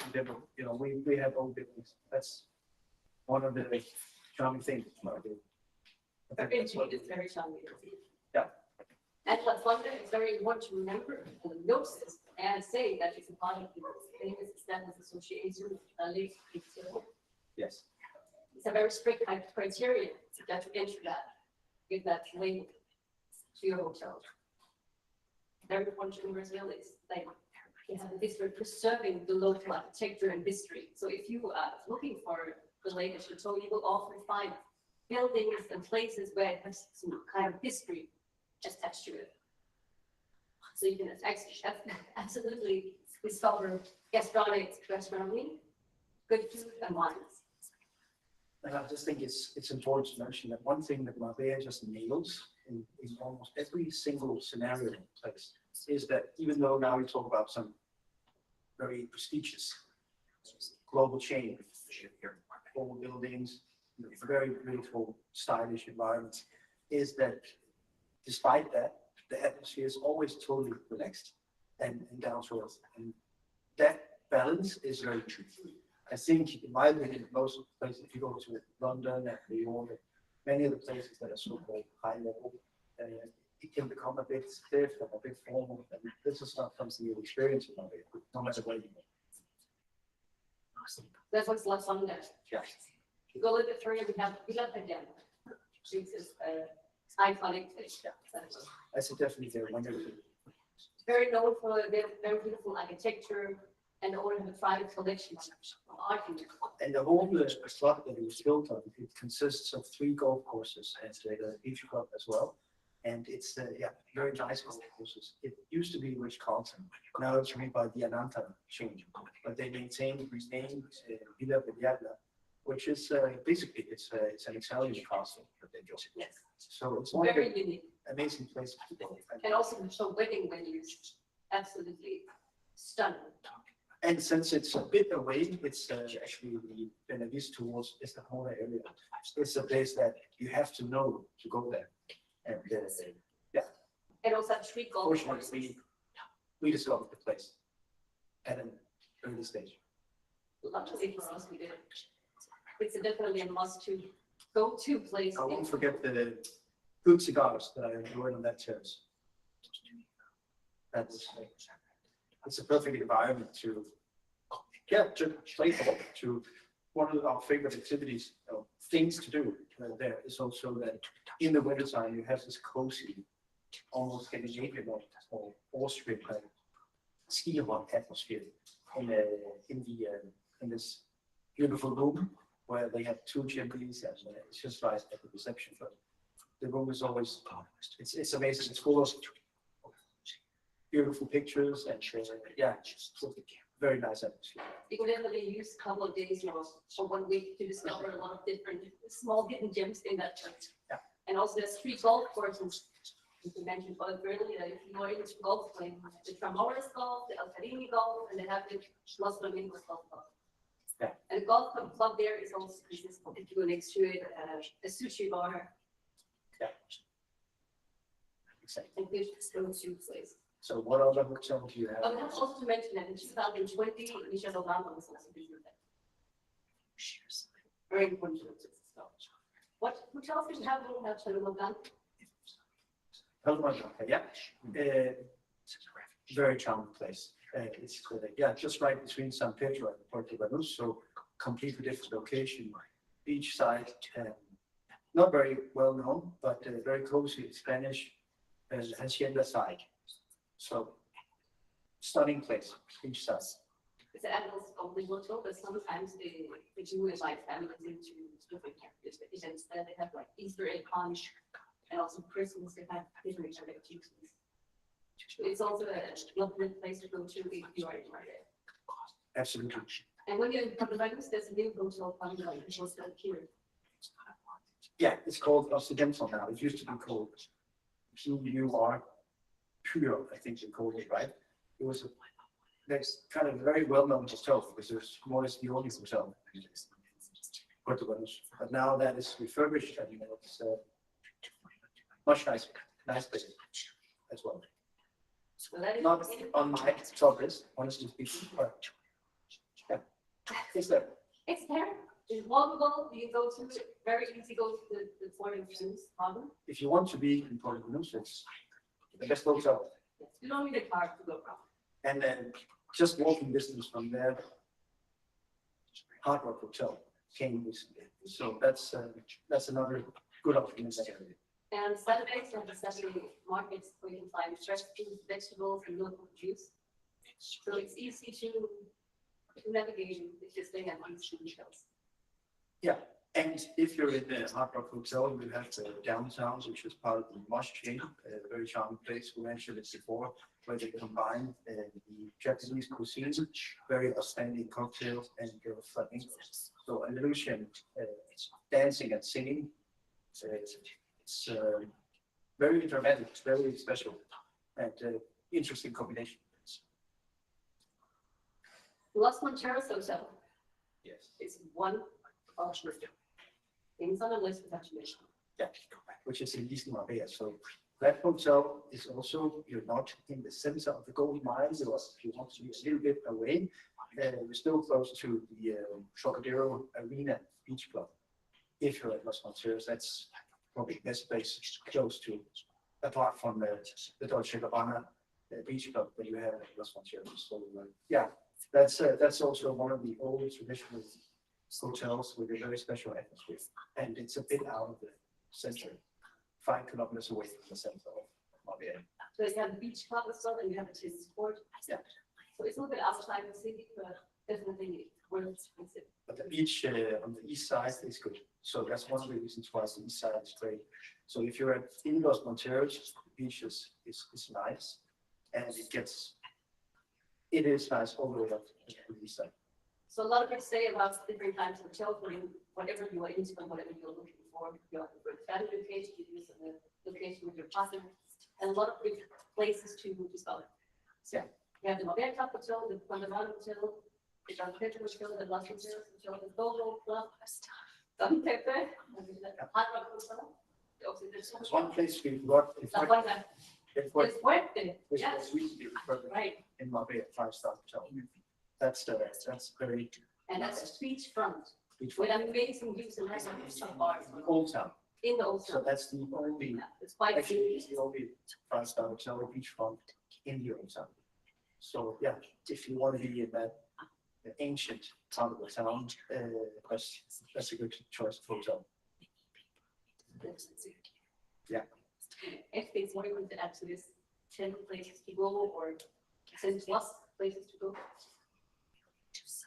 I think we covered for now in Marbella as such. There is a hotel we should mention, which is the new hotel, which is, it's actually central Marbella, but it's up on the hill from there. There's a neighborhood right up there behind the bus station. So that was recently refurbished as well, and it became a top spa 5-star hotel. And And it's all inclusive hotel because it's very rare to find in Montreal. We don't Yeah. have, so it didn't exist until that. You have to go more towards this to next 5 years. Yeah. But it's a luxury 5-star hotel, all inclusive. Yeah. And I heard from people who went there that it's very, very things. For wellness, fitness, detox. it's called Montua. Montua is the residential neighborhood right there up the hill. It's just we talked about Sierra Blanca before, which is this luxury residential neighborhood elevated from Marbella. So literally 1,000 meters from them east, you have Montua, where this hotel is situated. Another great location, not as developed yet as Sierra Blanca, but it's an upcoming area, and it's it's an interesting area that is really developing in a positive direction. What I actually just forgot to mention is that if you are going for more like inner peace, if you want to just be yourself or with your partner, there is Shanty Sun. And so, Yeah. one of the places we visited a lot, especially in the beginning when we came down, it's a small place. It's very, very dedicated to yoga. Yeah. And The yoga and health retreat, we get fresh Yeah. juices, and they have a tailor-made program for the weekend or for 1 week of detox. they have very few rooms. Around 20 rooms. Yeah. 18 rooms. And in that category, we need to mention in the Boilers coaching activity as well, where it's not actually it is a retreat, it's a place where you will stay. It's not a place you will It's not move really- as a couple, it's just to, like, it's No, not serious. that's where if you have some, like, it's a health journey, it's a health purpose that we would need to have to go there. But the other place I just want to sell is you are in the middle of a forest, you are in the nature. It will take you around 3 or 4 minutes to drive through the nature path to enter Chantilly. Yeah, So it's a you unique have to go down retreat place. some small roads. Yeah. Just like when you visit on the same road, it's the road that when you come from the coast, you head towards the mountain, and there's a country behind the big shops called La Cañada, you go up it. And then you come to the little white village called Ojen. And we continue up and you have the little white village Monda, which is also nice. You remember the place you always visited there, this castle, But I think it's even called Manga. Paradores. And that's actually, when we talk about hotels, we should talk about this concept, Paradores, which is, it's actually castles that were historical places on the hilltops throughout Spain. So it's another chain of very unique places to stay. Yeah, and this is. and So you that's have one to in search up Monda, corridors if you Paradores, yes. which is close to, it's in Monda, and it's actually close to Chantilly. And okay, we're talking about now, we will link everything we talked about below. Yeah, or So you know what's forward. write as a question if you are going to Marbella. Right. Anything we have to talk about today?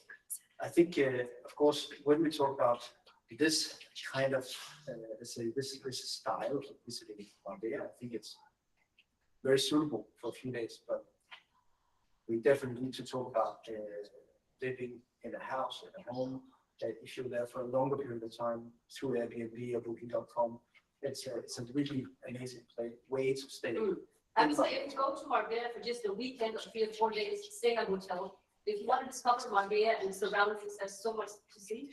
You take an apartment. Yeah. That's definitely the way of doing it.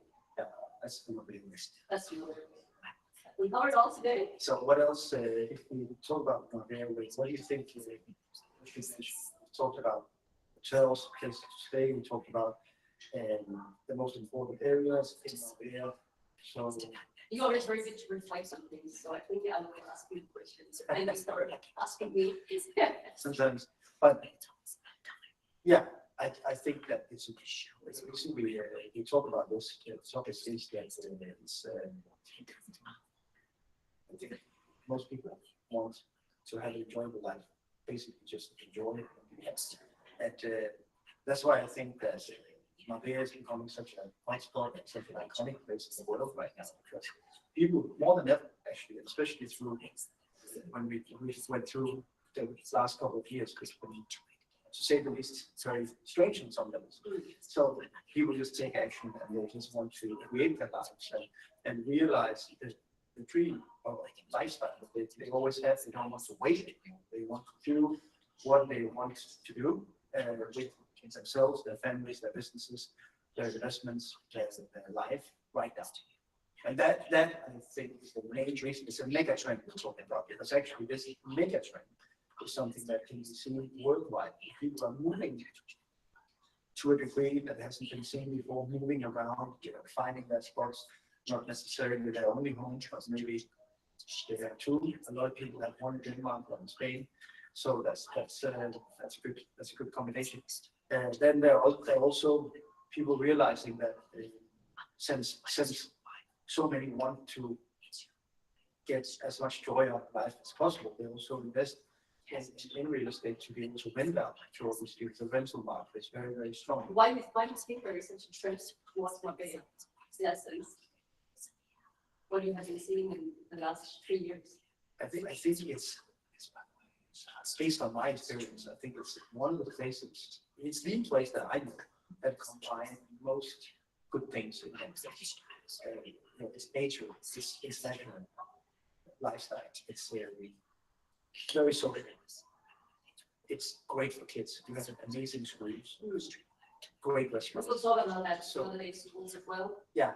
Oh, real estate. I think it's very impressive if you think about that. Actually, Spain has been tolerant enough to allow an international place like this to happen. in Spain, because, most countries want to, they are very good at maintaining their culture, but they're also very open, which is a very interesting combination.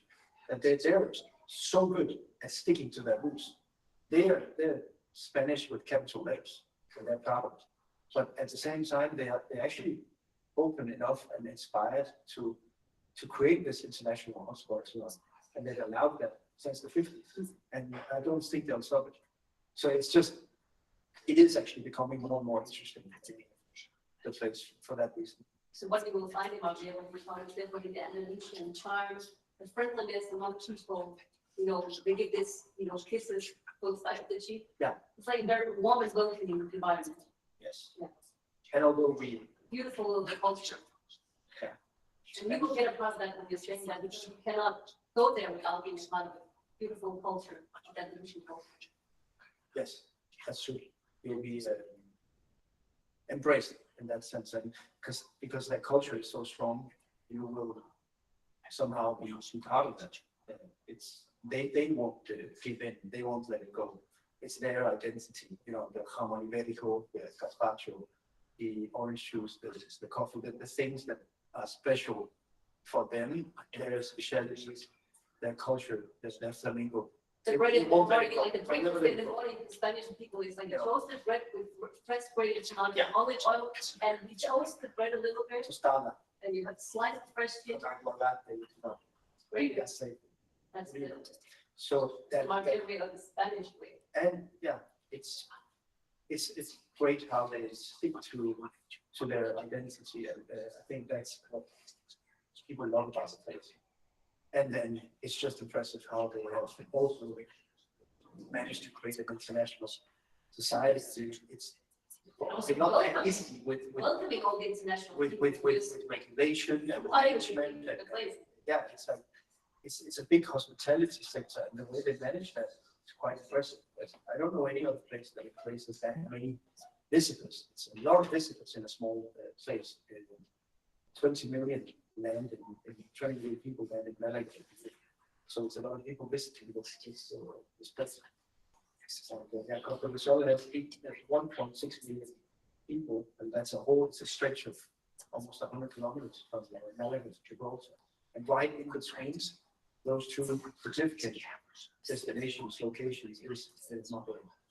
So when you're in Marbella, you can always go west to Gibraltar and visit Little England. You can visit Little Argentina on the way to the Parliament, and you can go east to Malaga. So it's a very privileged position. And you can see for most on a clear day, when the weather is totally clear, you can see no application from your apartment, which is a special exotic feeling as well. I think it's right. So you can go to a lot of places in and around Andalusia, and around Andalusia, which you call it. The new Andalusia, the Andalusia. There's a lot of places to visit. Yeah. Even more. Yes. And I think that is the new lifestyle that's developing that I think actually everyone who's striving, everyone who's entrepreneurial, everyone who has courage, everyone who is looking for a better life and the best version of themselves. I think we will look for these hotspots where they can totally enjoy life, be themselves, and still keep their work commitments and be inspired.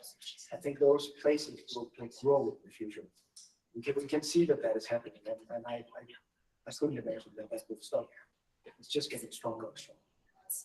I agree. So today we So covered I think that 10 plus places to go to. So I think that although we have talked about how amazing these places are, these areas, and it started in the 50s, and that's now 70 years ago, I think we're still only at the beginning. I think we have not seen what this is going to become. And actually, I will mention that compared to certain other states of the world, it's very nice the way that it develops in an organic way. It's not just a big concrete jungle being built in 5 years. Now we have that's not it. That happens somewhere in the world, and that's another journey. But this is a space that develops totally related to the Spanish culture and lifestyle and values as well.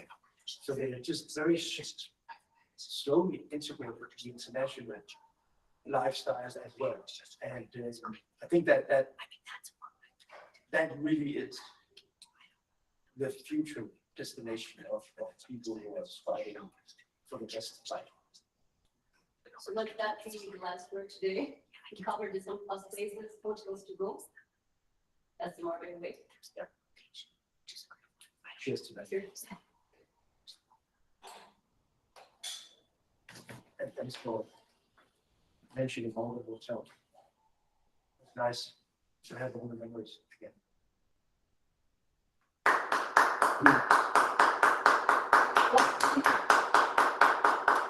But the answer to the problem is it was like stolen. I don't want He just so that's. I got really. He was so slaughtered me with that since Michelle Obama was to be like Italiana. It's not a political- Person came in. No, it's not a political problem. That's all it is. I'll fix it. I just there and he went. Oh, yeah. Yeah. Got to that. Let me,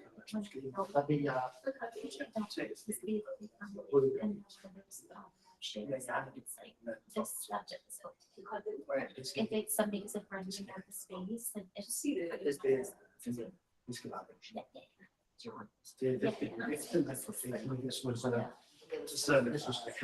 I like talking to you over here. Yeah. Right. this was. Yeah. a lot So of- this is where I live. Let me show you. I'm right there in the back. So it's back over here. That channel, that was the, husband of this. We also filmed the yoga session on the roof. Yeah. We're not even allowed on the roof. Well, He took the, I think I took that guy's spot, or he Oh. took the outside there, Yeah. to make a lounge out of it, I don't know. Yeah, he did. So, Oh, yeah, it's still. Yeah. They work, they do like baths. yeah, All kinds of stuff there. Do you have to do anything? no. Yes, so I feel like. We keep wiring down. Yeah, well, my government this that. Yeah. So yeah, it's totally crazy. Maybe guys, 20 to 50. Doing stuff. Okay, listen. You know what I mean? If we did a regular high school training, go with your. Something like that, like I would just promote. Think about what makes everyone to win. Yeah. But yeah, so that's, yeah, Cure Spa is, wow, you have across from the Cure Spa. So like, so now, so yeah, so then there's that, and then there were other little pods that I don't think are renting. On the third floor? No, another building, like just, I know it looks like it too. yeah, they're just kind of sitting there. Right, I mean, that building is sitting there, And it's so- it's like such a dead space in like Malibu, I've always just loved. And I always say, well, you know, pretty things take a long time to get there, but it doesn't sometimes. Right, so like what my show was like based like in Malibu, and so they could find a space. And Ah. so I was like, well, what about, you know, and then I thought, well, why complicate it? It's something here. Absolutely. But they're all beautiful, having the backdrop of those things. It could be You something. can shoot outside there. Let me, You can shoot outside over the ocean and stuff, that's a thing, I'd like, you know, there's big things, I don't know how to go into the. And maybe if collaboration on opening a studio. If you want to open a studio, I mean, pass my keys in now and I'll see you up there in a half hour. So, That's just- no, but I mean, these are real conversations. No, I think Um, I just, the reason why I never opened a studio up there is because I think I could get people to go up there. Right, and see, the thing is for me in the show that I would do, all the people I would be on the show was there. No, I get that for one show, but I'm just saying that for No, I know, business, for a and business. opening any business up there is, It depends. well, I mean, For the most part, yes. But I will tell you, I hunted to see, like, they were gonna open at that club Malibu across the street, which they can't because they have to use it for another recording scenario. across the street on that same side, Yeah, not on the Nolan side. that side, yeah, there was enough, that's what I was gonna do. But it needed to be, they had a beautiful space for hair and makeup, and then they had to renovate a little bit of, the equipment. Anyway, It is, yeah, it is such a, I mean, it's a gas station underneath there with the bar out there. I mean, well, I know they have like chemical issues, things like that, but you know, that whole area always was like, so it's like, Go up there. just. It's such a shame that there's a McDonald's there and it's good for McDonald's and all. Because I just went to Pepperdine basketball game. Oh, yeah, yeah. And so I got me up there. And Nicholas Eatery, by the way, it's even that's that guy. Anyone's going to Buckstown, we used to have that varsity company out there, which was huge, and then we shut down, they shut it down, it's a little crazy. And then we can. Well, listen, this is actually exciting. Pizza guy up there is, Did y'all know, guy, that they're good word. yeah, it's so nice. It's fat pizza. Really nice family. This kid, by the way, is the girl, she makes pizza sauce. Yeah, I know. And she was on a big reality show a minute ago. Oh, was she good for her? And And I met the brother and the son. we have only 3 people on set at Oh, once. okay, only 3. I thought you said we could do 4. Well, Deb said she's just gonna do 3. Well, She's gonna mix and match, she's just doing 3. right now, I meant. Oh, in general, and, Remember Denise? oh, yes, Denise is the one that, Denise is the one that does a show, right? Yes, she has a show. Has a And showed you the show she had. Yes, we can do, we have, I mean, 4, I would say. For including me. Yeah, we- 4 total, Yeah, we've had this conversation. 4 total. Yeah. So Okay, 4 okay. total So would we be. have 4 loves. With love. Okay, tell me sure. Okay, odds-wise, it's good. Cut-wise, those 2 people, those seats take 2 people each, those purple ones over there, not the couch, I wouldn't. But I said this would be good though for guest experience too. Well, the main stage is a good stage, but we can move the chairs, so we have these chairs here, which we have various different colors of these guys here. Yeah, those are yellow and We have green. all orange, we have all orange if you want to go that way, since you're an orange girl. Okay. But otherwise, we have blue, I like blue and yellow, blue, there are 2 of each. I just like that purple. Okay. If I put purple with the background, you can. Well, we can make it that purple. We can make Yeah, it that I mean, color. Okay, we can perfect. change Then the. yeah, I like that. Are you a TV girl or no? You like a TV too? So we could put our. Right, so the couches go like this, and then another TV's there. And yeah, so that's how that sort of looked. And then, but as far as people on camera, the shots would probably be 2 people, and a wide shot, 4 people. There's a lead to it. That's Yeah. what I want. Actually, perfect. And then, what else? What are the questions?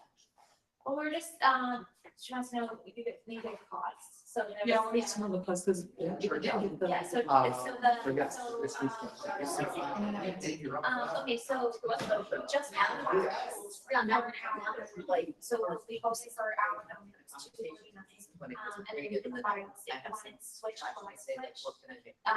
So that way it's. Show it. It's $2.99, and it's for the hour. I mean, really, because everything is like.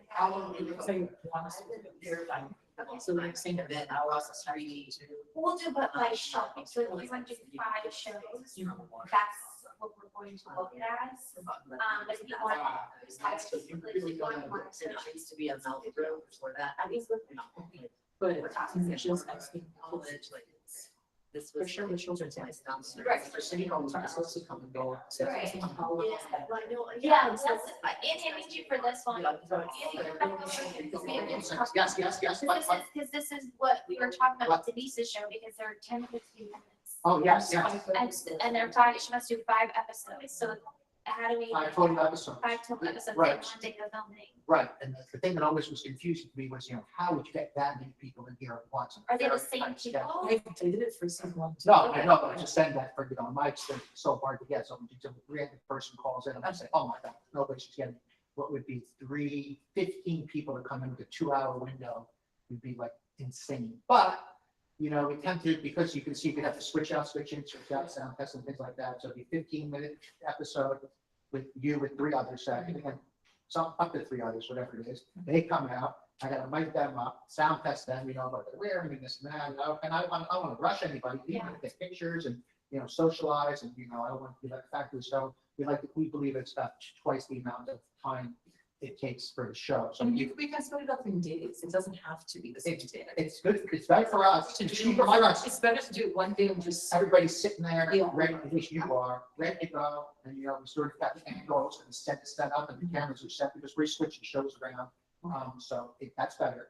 So if you could do it all in one day, but it doesn't have, but if So it's So 50. how do we price that out? Well, so it's 5 shows, 15-minute shows.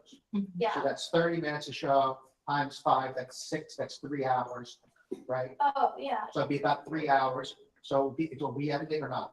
well, I don't know, let me know, yeah, yeah, No, that's just like the raw feed. yeah, Okay, so it would be 3 hours, that would be 250, so it'd be 750. okay, I might add an extra hour, like you're saying, just so we're not rushing okay, between, That was like. yeah, just to pay for the time to yeah, swap my, Yeah, yes, absolutely. back and breaks. Yeah. that's a good thing. That's why I see, with the, I go for a machine, I allotted for that, but if you don't want to be a machine, you want to like. No, I'm trying not to, so, Yeah. especially when they're. Yeah, we It's don't. a hard job, somebody must have ripped through that menu, Yeah. very, It'll be the suspicious. Yeah, of course, I get it. Okay, the cubes and the list. Just so I have it. Yeah, so I'll just, The breakdown. what do you need? Anyway, so, Like, yeah, package breakdown, how much for everything. Oh, Yeah. okay. Well, I still want to make something think about, is that, once you find out. So like, I might want to change the. Oh, What I'm gonna do is I'm gonna go back. It's just. Yeah. and we call another reference. Yeah. So we have, another girl who works here. Because I'm basically doing just said. She's starting a business called Podcast Concierge. So she basically, you may have met her in some college, she was there in the. I'm gonna send you like, new page. She's basically. Something about this fun. It's skills gonna be a little producer. confusing, but I'm just gonna email it to you and then I'll explain what everything. She could get the coach. But 7, Like all the shows in one day. basically each That's good too. episode, so you, cause you're renting, really what you're doing is you're renting the space. Yeah. So if you're, it can be challenging, right? Because like, and we always like try to go out, like, also, there's not, like. Most people, if they have to do this, in their. Yeah, that's probably not the right word. This stuff is all relatively affordable. Oh, I see. And, that's what she does that. So I really up with her and she talked about that. And that's why she does, but that is available because it's in such a great area. So it's kind of, so we know that there's some. Yeah, So it's really hard. So really work outside than the inside. And then. She's a lot good at this. Yeah, if I was in the inside there, I really couldn't see through the windows or anything. Matt, that's my point. Like, I just said, not, they asked me to go find out, like, because I thought on the pier, then, there was some space on the pier, not open anymore. But like, you would just literally have nothing but water. You would just be- Well, the reality is, you're gonna be that lit, which doesn't make sense. So in my opinion, I could get set some pictures. I know I work whatever, it's just, if I want authentic, I like to be authentic. Yeah. And you should.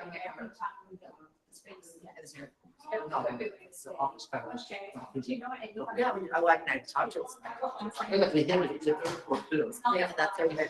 There's something else I haven't really done to do, but I'm looking at a few different locations that I could get. Because we wanted to do it outside, even I could shoot in one of, not in the front unit, one of my friends is the front unit. Where I could ask them. If you get elevated on that platform, if we teach them to sheet there, you sort of have to elevate to get over the rail and to see down to the ocean. No, I just really, I know what you're talking about. I got it, like I do. I had thick sheets on it, not sheets of the shoe. Right, well, even like at my building, you could use, there's one unit that I know they're never there. And, right on the view. Yeah, I know.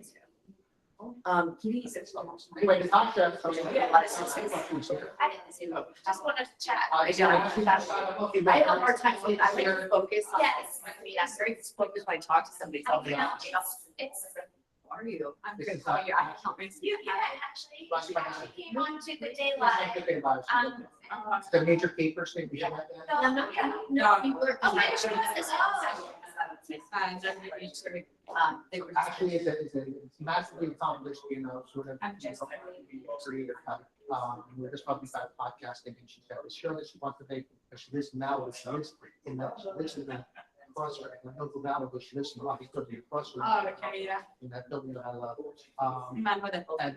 And, Vicky loves, yeah. And, Here, Bill. and she was, thinking that, if she wants to do something remote, that's when I told her, that's where you kick in. Yeah. And that's why when you got. Well, the original plan was, it was a base, I mean, it was the authenticity of something, just, was great, but at the same time, the reality is unless you are really set up in space, that it makes sense. Yeah.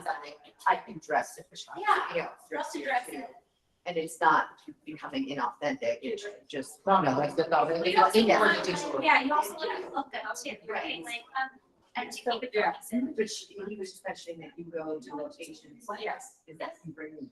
Oh, I can say, yeah. I said that. Okay. So it's just, and that's why I'm building this business, because we find people that want to have an idea and everything, and then, of course, they don't know. Even if people are lucky enough to, I could say, you turn them on, if you're lucky, you turn them on, you focus them, if you don't get to focus them, now what do you do with the footage, you get an editor, and she, does it or dodge it out and things like that. I mean, somebody needs something like that. It was a studio version, but there's a lot of people like to do it in the house or like do it for the guest star. I like to go to the guest star and make it easier for other people. And some people have great locations and great houses. So that's sort of. Well, that's another thing. If I really lunched out, I would. You probably go to the state. Go to somewhere else. Right, you can do both. I mean, You can talk, right, like there's a lot of people. I do not believe in studio. Right, we do. I'm not. Well, you're just depend on the convenience. Yeah, because going to, we fly across the country to go to some people's houses, we go to people's offices, we do, Relationship and content first. yeah. Patient is, And you see, like, I feel like everything has to be standalone, like it has to be dynamic and not over so they can carry itself if guests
1 minute.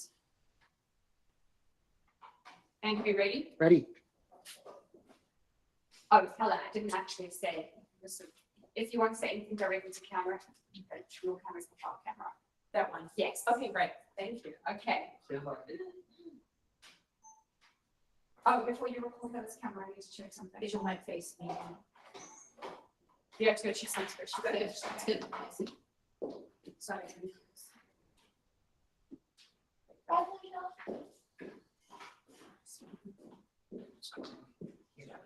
Wow.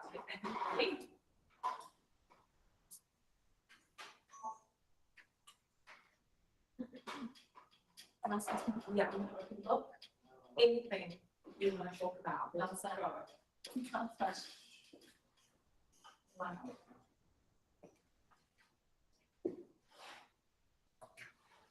There we go.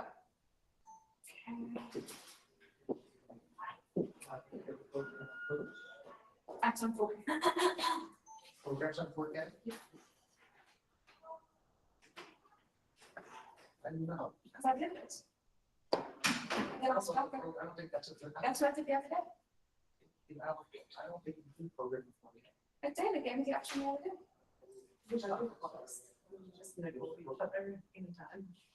It's so cute, you do.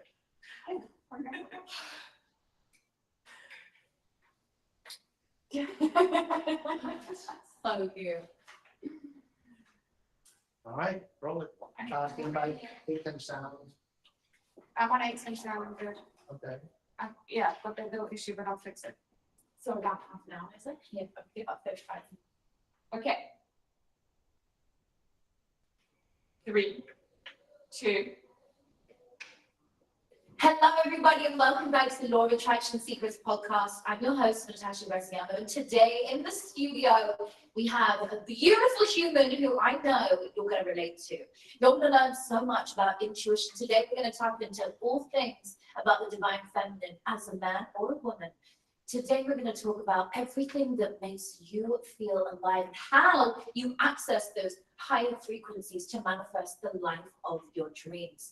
Hannah is the co-founder of Awakening. You saw her husband on here last week on the show. This is the biggest breathwork company in the world. These guys know how to breathe to manifest. Welcome to the show, Hannah. Hey, I'm so excited to be here. So beautiful to have you here. We've been chatting for an hour off camera. Like, oh my God, we have to do it on camera. Oh my God, we have to do it on camera.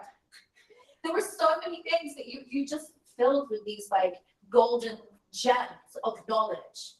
I loved it. I actually heard about you through your husband, but I'd always seen you online. I'd seen you through the work that you two have done. And the power couple, you lead this pathway. I was like, I want a man like that one day. Boom. It's developed. I love it. So what started you out in breathwork? Were you always into it? No, first of all, when I got into personal development, it was for my own healing. And I started reading different self-help books. I was exploring Buddhism, mindfulness, meditation. I was looking at how to shift my mindset, so many different things, just really hungry for the information. And initially, I got into hypnotherapy and coaching and a few other modalities. And through one of my clients, I found breathwork. So I was actually giving my client a session, and she said, I just have this intuitive sense that you should try breathwork. And at the time, I thought she was talking about maybe meditation to improve breathwork to improve my meditations, and maybe a little bit of like yoga techniques and so on. So I didn't think much of it, but I did know it in the back of my mind, and I was like, okay, one day I'll get to it.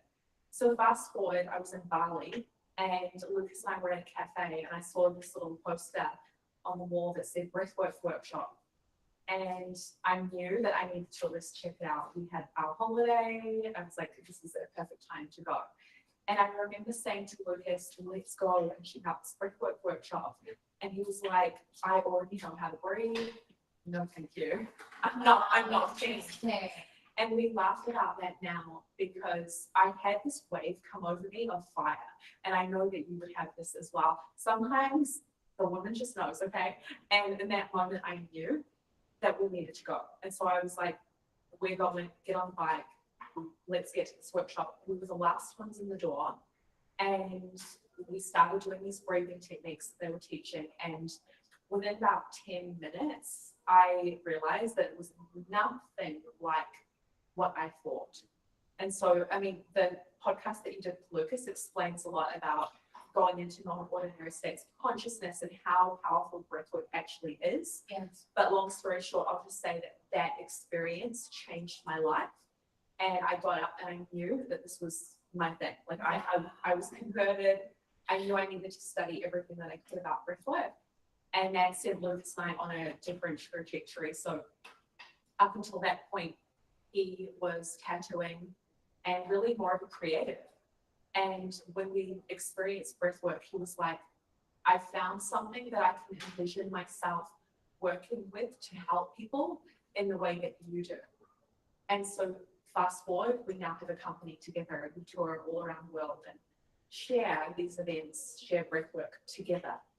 Gosh, that is so beautiful. I love that. And the tours and everything you guys are doing is phenomenal. And it's so good to speak at one of your things. I It's can't so wait. good. Girl, I'm so excited. The seeds have been planted. The seeds are totally planted. So you talk about intuition a lot. You said at the beginning, you know, just now, you felt that intuition. You felt the intuition so many times in your life, as have I. I wake up, I feel the intuition to do certain things. I feel the intuition towards certain people I know. And like, oh my goodness, this is what I'm meant to be doing right now. This is where I'm meant to be going. So you're nicknamed the Oracle. Is I that feel because, that. isn't that good? So sweet. Is that because you've always been in tune with your intuition? But what are your tips for anyone who doesn't have that kind of natural intuition, but they want to wake up and feel the same way you and I do, have the visions? And then we'll talk about how you amplify somebody. Great, I love that. I would say that I've always been sensitive, but I didn't have the words to describe it. I didn't understand my sensitivity. But as a kid, I would have certain premonitions about things. For example, I do remember distinctly that when I was maybe around 8 years old, we were going on a family holiday. And as everyone was gathering their bags and about to leave, I remember telling my mom that I needed to go upstairs for something. And I ran and I got paper and pencils and I wrote a message. If I'm not going to swear, like burglar on these pieces of paper. Oh, you can totally swear. Okay, go ahead. I wrote fuck off burglar on all of these pieces of paper and I placed them on every bed in our house and I didn't tell anyone. And we left on our holiday and we got back and the house had been broken. No fucking way. Yeah. So that's just one example. Then the other things, like I would tell my parents that I didn't think that certain people were good for them. There were just certain things that I knew. And I actually believe that so many children are this intuitive naturally. And kids speak the truth, right? We know that they're so unfiltered. If they don't like someone, if they feel an off energy, they'll just say it. And our conditioning, so whether it be our parents that say, you can't speak like that, that's not real, you know, go back to your room, blah, blah, blah. We start to question ourselves and shut down these natural knowings. So fast forward into my teens, I remember there were certain situations where I wanted to speak more about my intuition and things that I was picking up spiritually. So for example, I remember saying to some of my friends, do you believe in ghosts? And do you sense spirits around you? And I remember being laughed at. And these moments of shame and then making the decision to shut down and hide that part of myself. So again, I would say that I have always been intuitive. I believe that most of us are more connected than we realize, but I learned to shut it down and it really came back up and got reignited in my 20s. Wow, powerful. So it was something that I believe I was born with. I think we're all born with it. And then, like you say, society or the way we've been conditioned, it shuts it down or it grows it. And it's interesting because when I was at school, I used to tell people, I'd be like, oh my goodness, I feel like you're gonna get with this guy, or like we were, you know, or you're gonna get this particular grade, you're gonna do so well. People were like, ah. And I'd be like, I felt like I was being judged for just giving my feeling of intuition, but it was so real. That's all I knew. I didn't see it as anything else other than love, right? And I would just want to give that love and express that love. And so it's so beautiful to meet other people who also have tapped in and not let it disappear no matter what.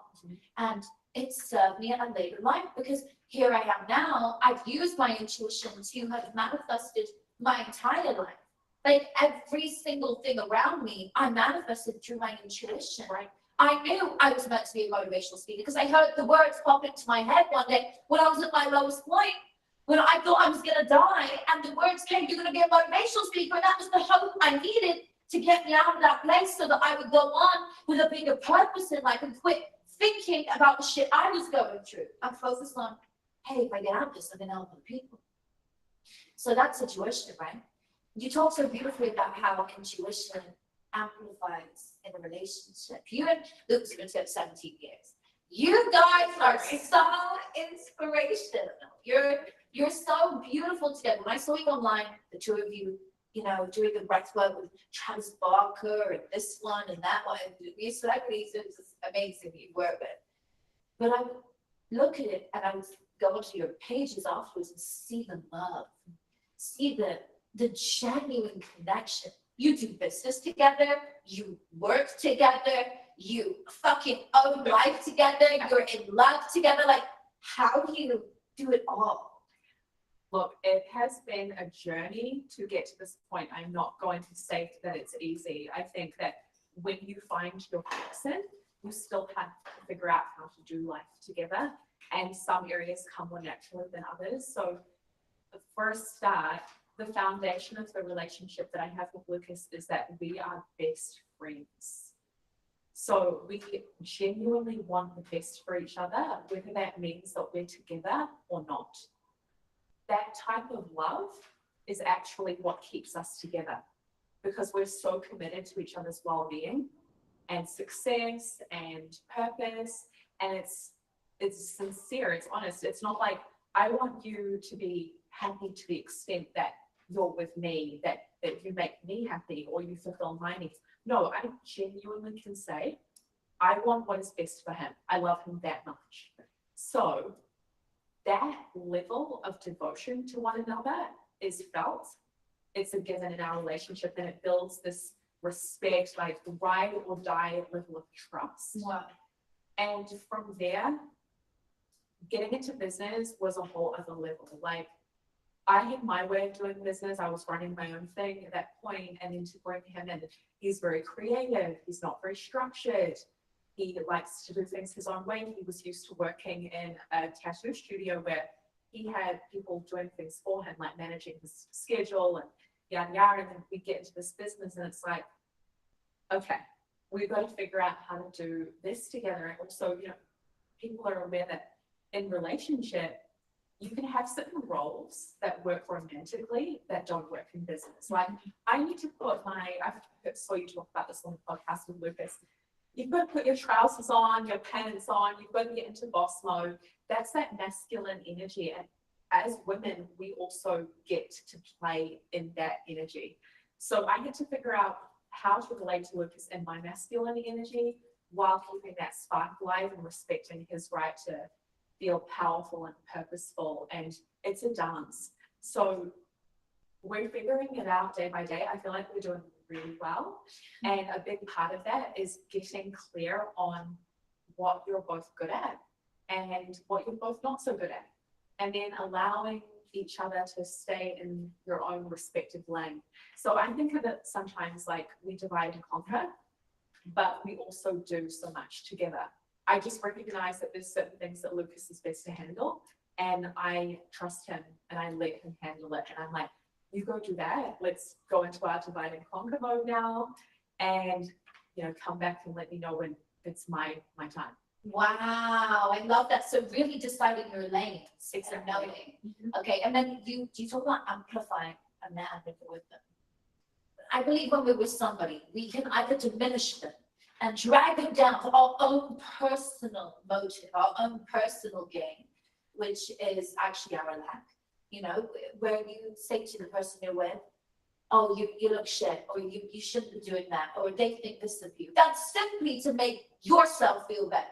Or you go the other way and you light a candle, and your partner, you elevate them, you make them feel amazing. You're just like, you lift them up, you put them on a pedestal. You're just like, you are everything. You are, I'm Tyler's biggest fan. I love that. I can see it from you too, and it is so inspiring, and I relate to it. And that is the secret sauce of a successful relationship. Wow, so you're his biggest fan. Absolutely, and he is mine too. I love And we put each other on, we talk about each other. I mean, I saw the podcast, I got to see, and this is just one little example of it, right? I love learning from Lucas. I never get bored of our conversations. We go on walks every single day. I am not bored.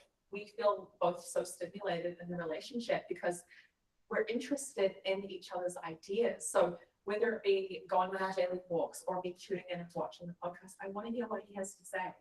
And then it's the bonus that I get to hear that he's speaking so highly of me and hyping me up. And so we get to leave for now and carry on the conversation. I love that. Yeah, because he was saying, what's amazing is we built this multi-million-dollar empire together. We built this like whole thing, and like you're so intertwined. It's amazing. It's like the feminine and the masculine energy that dances. Yeah. And the two of you are just like doing it. I mean, relationship is such a big part of life, and it's so funny because we can live our lives. I was a single mom for a while. Before my previous relationship, we can live a life where we feel independent, we can do it all, but suddenly you come home to an empty house. Yes. And there comes a point when it's like, okay, are you gonna be 40 and still fucking single? When are you gonna actually go, you know what, I'm gonna give somebody a chance who I really love? When are you gonna stop being commitment phobe? When are you actually gonna share your life with somebody? Because what else are you doing it for? Yourself? You know what, family? Like, you have to have kids, but a family is you two. Your family can be you two and your dog. It can be you two and your dog, or just you two and your cat, or your budgies, or like whatever. But like, what are you doing it for? Like you want somebody to share that love with. If I could have a partner, we'd be so lonely.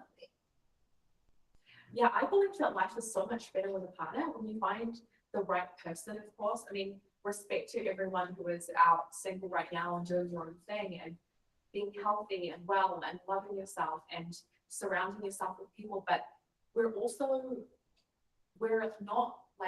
not islands. We're, I think, tribal creatures. Yes. And so connection is important. It's healthy. If it's not romantic connection, then at least making sure that you're getting out and having a social life and getting out of the house. And I'm saying this as someone who loves to hermit and hibernate.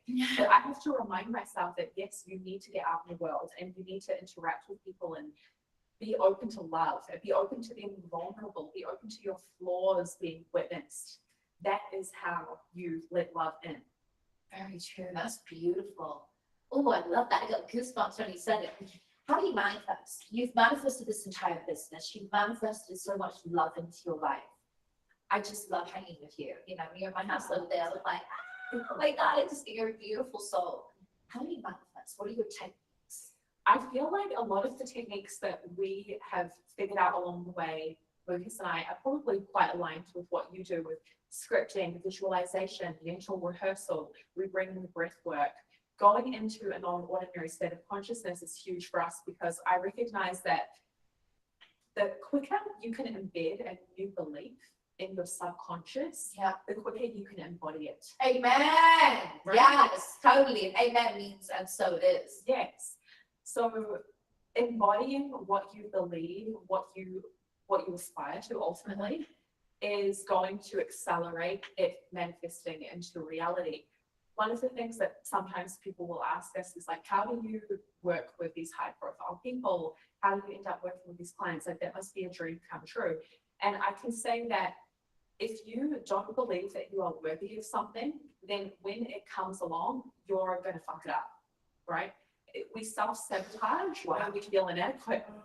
We get fumbly, we get awkward, we put people on pedestals that otherwise could be our equals.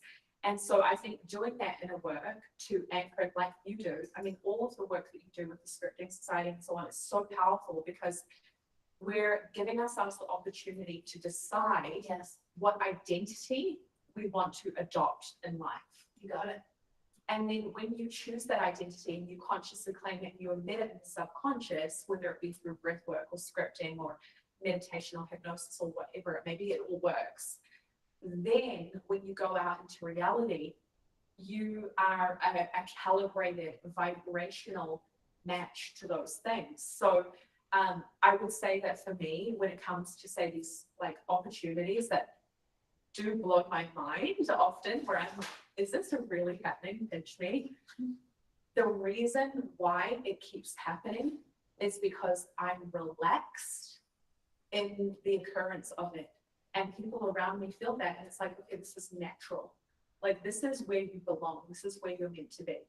And I notice that when I'm anxious and feeling unworthy, my energy's off. So I really try to cultivate relaxation every single day. Relaxation in the expansion, meaning, can I play a bigger game and feel safe doing it? Wow, so bad with this. Okay, so let's go to it. Your morning or your ritual that you do daily. Is it that you breathe for 5 minutes, 10 minutes? What do you do and what do you follow it with? Yeah, it really depends. So typically when I wake up in the morning, I am quiet. So Lucas and I, we've figured out again our way of doing things. We don't really talk when we wake up. We go into our practice. So I'll get into, I like the red light therapy and I have a panel. So I'll sit in front of my red light panel and I go into meditation. And I'll typically meditate for about 20 to 30 minutes. And I also practice something called A Course in Miracles. So I'll listen to A Course in Miracles with Marianne Williamson, or I'll read the text. And then from there, I'll go into my breath work. So I'll open up the door, I try to get fresh air and for the breath work. Do my 5 minutes of breath work. Is it just Awaken Daily? Yeah, exactly. in So the mouth? it will change. So I'll either do in through the nose and out through the mouth for 10 breaths, 10-second hold, 20 breaths, 20-second hold, 30 breaths, and then hold for as long as feels comfortable, or I'll do mouth breathing. The mouth breathing will give you an accelerated experience. You start to feel a bit kind of trippy and spacey. That's that non-ordinary state that I'm describing. You really start to connect into that. So if I'm wanting a deeper experience, I go for the mouth breathing. And we've said this plenty online, but for those listening right now, I'm not saying to breathe through your mouth in everyday life, but specifically for a 5-minute practice, it will supercharge it. You don't want to do it while driving or, standing up or in a pool or anything like that. But if you're seated, if you're on the floor or you're on your bed and you want to really charge up your energy and get into a kind of euphoric state, it's a game changer. Doing the breath through the mouth? Exactly. Yeah. And how many do you do? So typically I'll do 5 minutes as a minimum. Yeah. Any faster? Sometimes I'll go faster than that. So for example, I could go into. Oh, that's different to what I've been doing. Wow. So you can relax your lips and your face, or you can blow more. It's up to you. And then you can also go.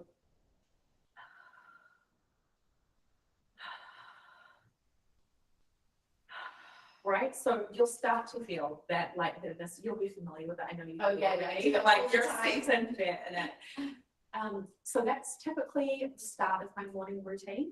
And then from there, I'll get up, Lucas and I start talking, we make cacao together, and then we usually sit, and this is a good segue.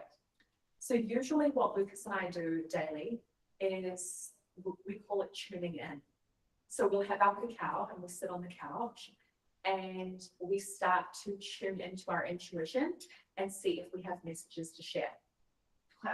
And he loves hearing me share my intuitive download of the day.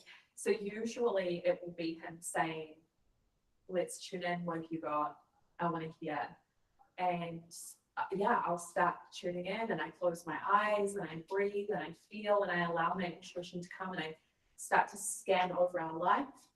And any areas where I feel intuition coming through, I share it and we talk through it, and we often will get out our diaries or a to-do list and we make plans. And from there, we'll go out on a walk and talk about ideas. And then we get into our workout and then the workday. Oh my And it's every day. God, I love it. Okay, wait, you guys booked me for my birthday cacao ceremony, but so you do that every day?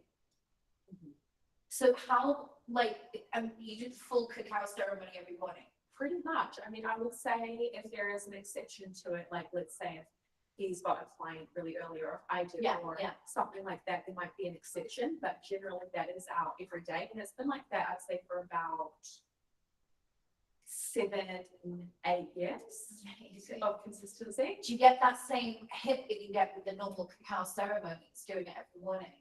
I don't rely on the cacao Yeah. to tap into my intuition. The cacao for me is about creativity, Yes. connecting into my heart. I also just absolutely love it. At this point, me and cacao are like, I love One. it. I know, I love it so much. I'm the same. I was the best gift. I was like, she's so cute. It's so beautiful. So then you tap, yeah, see, do you flow? So your intuition, will you just sit and be like, babe, I feel like we've got to do a show here, or we've got to do, that's it. Or you would be like, I feel like you're going to do this, or I've got to do this, or. yeah. So you know that Wow. the meme sayings like behind every successful man is a woman, something, I can't remember how it goes. A powerful woman. Exactly. So I really feel like we have that going on. Yes. where He consults me in pretty much every decision that he makes. What are you feeling on it? What's your read on it? Do you have any feedback for me that would help? And he takes notes. Like, he's humble. I fucking love it. And it allows me to pour into him because I feel seen, I feel recognized, I feel Yes. valued.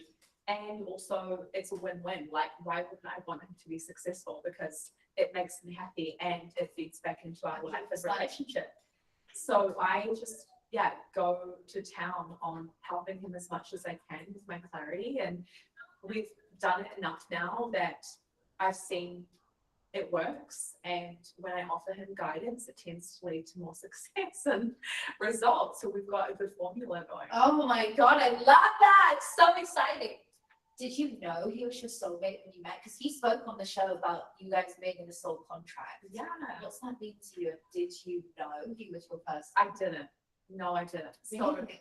him and I had this really sweet connection. True story.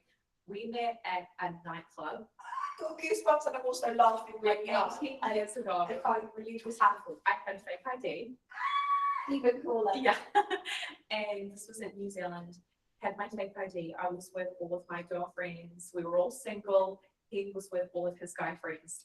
He saw one of my best friends and he was like, she is exactly my best friend's type. So this was nothing to do with us. He was like, I need to match make them. And this is so Lucas, like he's always thinking about how he can help other people. So he's like, oh my God, I can see that they'd be a great couple. Like I need to connect them. So he does this Cupid thing and match makes my best friend and his best friend. We were third wheeling. So they started dating and Lucas started to go on the dates together. And we would just giggle and hang out. And it was so silly and playful. And we'd be like the commentary on them dating. And after a while, the friendship just started to develop. And we became like two peas in a pod. So it reminds me of an awkward, cute coming of age teen movie where he would pick me up from my house. Like I was living with my parents at the time and he would pick me up. And Wednesday through to Sunday, we would hang out and we would go partying together. And it went from being with all of our friends to just the two of us. Like we were mischievous adventure buddies and we would go out. And then one day, I remember he had a party at his house and one of his friends ended up driving me home. And long story short, his friend slept over at my house, but not in a sexual romantic type of way. He freaked out. And the next day he was like, I don't want to talk to you anymore. I can't believe that this has happened. And I'm like, what is going on? Like, we're besties. What are you talking about? And he was like, don't you get it? I'm in love with you. Oh, Okay, not even hooked up. no. It was completely new to me. And he was like, I need space. I can't believe that you have this guy staying at your house. And I was like, whoa, why do I feel like I've lost a limb by him not talking to me? It was like I realized that I was in love with him too. And so then we had our first date. He forgave me. He was like, okay, cool. I can let this go. And we had our first date. How The old rest was he is then? history. 17. And Okay, so it was like that age, yeah. yeah, and then 2 weeks later I moved in and we've lived together ever since. Holy shit. Babe, I moved into Tyler after like one day. We moved into When our you home moved together. We were like, in. fuck it, let's just move in. I think I've heard that quite a bit with people who just know. And I think that you just have to trust that. Like if the vibes are there, follow it. Babe, I raped that. He just did the same thing. Exactly. This is so cool. I feel like I have so much to learn from you. Because 17 years, like, did you ever break up? Yes, so I did not ever think that we would break up, but in 2020, I mean, what was that? At that point, we've been together for 14 years, I think. I started to feel like I didn't know who I was as an adult without him. And it was this coming of age existential crisis. For those who know astrology, it was my Saturn return. It was messy and hectic. And I really started to question, who am I? Like, who am I without him? Am I even my own person? It was so uncomfortable. And so for nearly 2 years, I grappled with this question in the relationship. And I told him about it. I was like, I'm starting to question things. I don't know what is going on. So this started in 2018. 2020 was the peak of this ego death, basically, that I was going through, where everything that I thought I knew about my life was falling apart. It was also COVID, which doubled down on the toxicity. Exactly, the business, we had to cancel our whole tour. It was a full thing. So I got to this point where I was like, the honest thing to do is to acknowledge that every single time I was sitting in meditation at that point, my inner guidance was saying, you need to let go. You are terrified and you need to let go and trust that you will be caught. I was so scared. I remember I would have panic attacks and be crying to him and being like, I love you so much. And to me, our relationship is perfect. So why do I feel like I need to find out what exists beyond it? And he would just support me through it the best way he knew how, which was obviously super painful and hard. And then, yeah, one day I said, I think I need to just trust this, because I've been fighting for too long. And so that day we broke up, but it wasn't a breakup like, I don't want to talk to you anymore, I need space. It was like hugging each other and looking into each other's eyes and being like, you are my best friend and I love you so much and I'm so fucking scared. And I don't know what this is going to look like. And him being like, you have got this. And I just want you to be happy and to feel relief. It was wild. So we made an agreement. We had one event that we still had on. And we were like, let's go and we'll do it together and we'll keep the business and we'll just work together as friends. So we left for our tour. And this was, like you said, right in the thick of COVID. Things were still, like, we were right there in this tense pocket of life. And I had this moment where I got back to the Airbnb that we were at. And I looked at him and it was like a gravitational field. And I just wanted to hug him and like be with him. And he was like, what are you doing? Like, you can't do that. We're not together now. It's not like that. And I just remember crying and being like, this is ridiculous. I love you now more than ever. Like, I'm just falling in love with you all over again. And I'm realizing that this whole breakup was really more about me proving to myself that I'm okay no matter what. And I get to choose you. It's not from a place of, I don't know who I am without you. It's like, no, through and through, whether it's 17-year-old me or adult me now, I choose you. So it was a rebirth.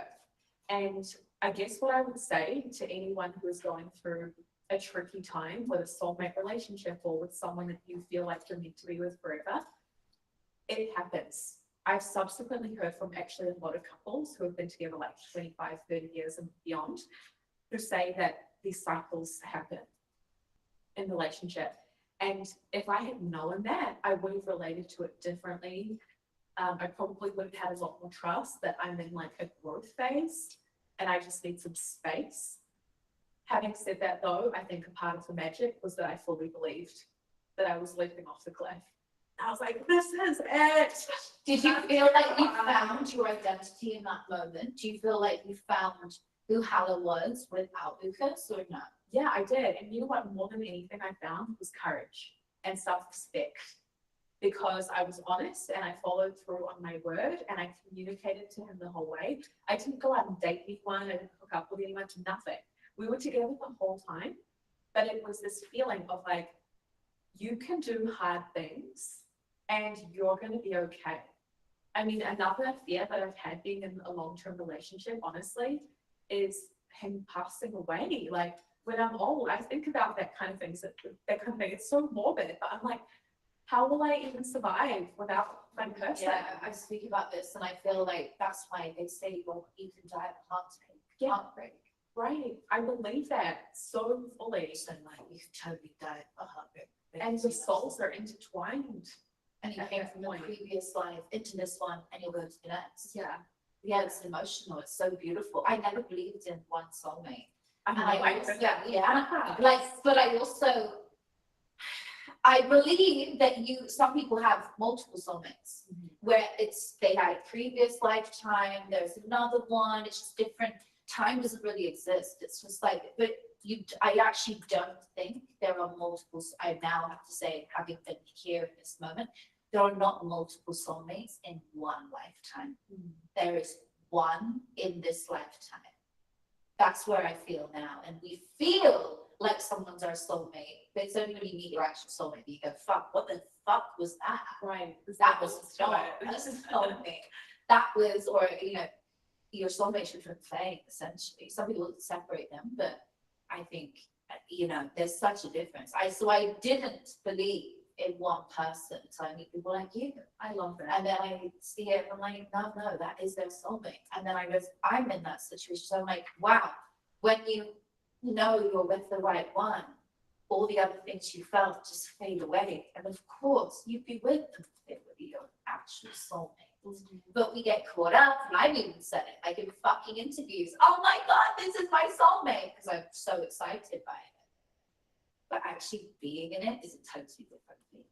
Right. Yeah. So when you drop into it, you just know. And in the same way that other experiences have come through in my life with spirituality, with connecting with guides, with having clearer intuition flowing through, with finding my purpose, there are so many different areas of life where I think we can think that we've got the thing, and then when we really get it, it's an embodied experience. Like we feel it in our bones, we feel it in our energy. Yes. We relax. We're not trying to make it happen anymore. It's like, no, this is it. I've arrived. I love that, but that's exactly the feeling. I've arrived. Like when I attract certain things into my life, I know this is it. Somebody asked me today, how do you quantum leap as opposed to manifest small things? Well, you just don't place it and say it's a big deal. You don't say, oh my God, it's a huge thing I'm manifesting. It's just no different to the cup of coffee that you manifested, right? Or the gift that somebody gave you. You're manifesting on just the same level, just with a different idea. It's only you that places the limitations that says, oh my God, that house is the big deal. No, physically it's bigger than your lungs, but for the universe, it's just a drop in the ocean. You know how small they are? Everything on planet Earth, the entire planet Earth, is a drop in the universe. Yes, I love that. So why do we feel, oh my God, I have to say this is such a fucking big deal to manifest this thing? We don't. It blows my mind actually to see whether it be, again, with love or with wealth or with opportunities. You can meet certain people who think that a big thing is natural, effortless, normal, expected. I have a tattoo on my arm that says expect miracles. And even the belief that miracles are normal to some people is unbelievable and over the top. But if I expect miracles every day, they happen to me every day. Yes. I wake up and I say it in the mirror every day. I look directly in the mirror and I'm like, today is the best day. Today I got amazing news. Today I got unexpected good news. I am a magnet to good luck. Like, you know that was that trend on TikTok, the lucky girl thing? Honey, that was a trend for you. And for you. And for you. Who, I don't mean you, but them. Who, it was like, they used it for 3 weeks. We wake up every day and it's like, I'm lucky. Yes. I do that lucky girl ritual all day, every day. That's all I know. Exactly, and that is the difference between us and the lives that we've created right now, and those who look at people like us and go, you got it lucky, it's easy to do this day, you had those opportunities handed to you down, and it's like, no, I committed, I chose, I spoke that into existence, I breathed that into my body, I worked for that, and I made it my natural state. Love that. So beautiful. Let's talk about boundaries. Yes. Yeah, right, I know. I love some boundaries. Okay, let's go. Okay. You guide us on boundaries. Yeah, there's so much I could say about boundaries, but I think right off the top, we had in the podcast, you know, when you're a caring, loving, heart-centered person that wants to give and pour into other people, it can be super testing right on our boundaries because our natural inclination is to give, is to be kind, is to be thoughtful. And a part of adopting a successful identity is also recognizing that there needs to be boundaries around when you give. There needs to be reciprocity in your life. There needs to be respect. And every single one of us has to decide what we will and won't tolerate. And I know for me, like, people pleasing was the thing. I was such a people pleaser for so long and really suffered through codependency, being like, who am I if I'm not helping other people? Who am I if I'm not fixing the problems and pouring into people and listening, holding space, being a counselor to all my friends? And I had to be honest that I was drained. And that was not allowing me to expand. So as I deepened with my spirituality, what I've realized is I also deserve a seat at the table. As an expression of God, as a fractal of God, source of the universe, whatever you want to call it, I also matter. And so for anyone listening, if you have a tendency to put other people first, a part of adopting a more spiritual perspective of your life, a part of connecting to the divine, is to recognize that you are also that. And if you're putting everyone else first and becoming like a doormat, there's a blind spot there. And it's waiting to be addressed. It's waiting for those boundaries to be put into place so that you can feel, you know, like whether you want to call it a queen or a boss or to feel free. Plenty of different words that we could use to describe it, but self-respect is as important as how you show up for everyone else. Wow. I think saying no sometimes is saying yes. Absolutely. For every opportunity that you say no to, you're also saying yes to something else and vice There's a versa. polarity, 100%. Yeah. Saying no means actually I respect myself in this and I don't want to do it. People who have to answer the phone upon impulse, they have no boundaries. People who cannot miss a text don't have boundaries. It's okay to reply a day later. It's okay to say to someone that doesn't serve you and doesn't make you feel good every day, I can't see you this week. I won't want to see you for a while. It's okay. It's not alienating yourself. It's just distancing yourself from people that have shit energy. This is not sad bitch energy. This is own it, fucking bad bitch energy. Yes. This is like I wake up and I choose who I want to be. And it means I cannot be around vampire, sucking, draining people who take my energy. It's why when I'm around people, they're like, they feel they know. It's like, wow, she really let me in. Because I don't really have so many friends. I have many acquaintances. Right, I understand. For me to actually say, like, you two, come to my home. Like, we're couple friends. Tyler and you guys are super close. Like, for me to be like, I really wanna have our friendship. That is like, wow, I really fucking like these people. And this one's into your intuition, right? So I use my intuition to inform the boundaries that I set. And I'm exactly the same as you. I have a really tight circle. And I am more interested in quality over quantity in all areas of my life. So I'd rather have a few really, really aligned friends than hang out with a bunch of people that end up actually being a distraction. And along the way, you know, as you start to become more shiny or magnetic or successful or inspired or empowered, whatever it may be for you, there are going to be people who are attracted to that and who want to invite you out so that they can have a coffee to pick your brain, and they want to hang out with you so that they can get free counseling and coaching. Exactly. Do you have male friends? I do. And does he have girlfriends? We both have male and female friends, but we hang out with most of our friends together. Most beautiful. Yeah. I think the togetherness is a big part of it, because I then you agree. don't feel like on the outside of like that. Yeah, and speaking of boundaries, when it comes to relationship, there have been times where both Lucas and I have had to express that we don't feel comfortable with certain things. And I think if you're really honest with each other and you can see that tender place inside that's speaking like, hey, when you do this, it brings up insecurities for me, or I feel uncomfortable, then they can hear where you're coming from. And of course, there may be little uncomfortable moments along the way where it's like, you saying that is unreasonable, yada, yada. But I think if you can aim as much as possible to work together and communicate from your tender vulnerability, then those boundaries can be understood and respected and honored. I love that. And it's being a win-win. I believe boundaries are so important, and being able to say to somebody like, hey, I don't mind this, but I do mind this. Like, this is too far for me. It makes me feel hurt. Like you were saying before we started, you were like, and there was a time when you felt like the uncomfortable moment of, hey, this is making me feel uncomfortable. And you have to express that to your partner as you bottle it up, and then That is the worst thing to do. right. We don't want to be building resentment toward each other. And I think communication is everything in relationship. If you have things that are bothering you, sort it out yourself, meditate on it, breathe on it, journal about it, or speak about it.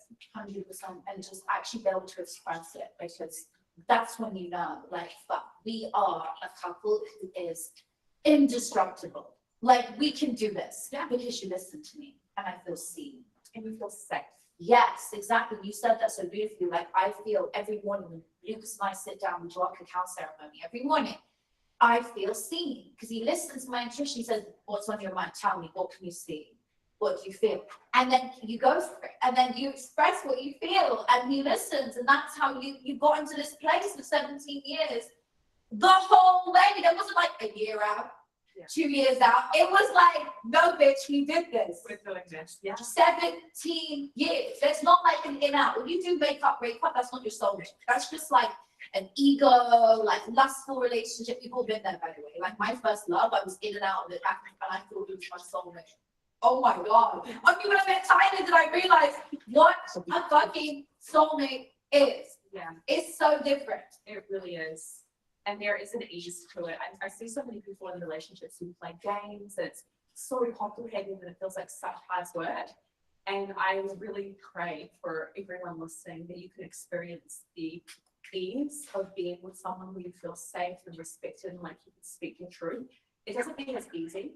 It does require work, but it's worth putting in the work to continue that ease and that transparent connection. Like that's how you become two peas in a pod, is where things are out in the open and there's a safe space for truth to guide the relationship and your life choices. Oh my God, babe, this is just so beautiful. I love the element of relationship today. Relationship is my favorite topic.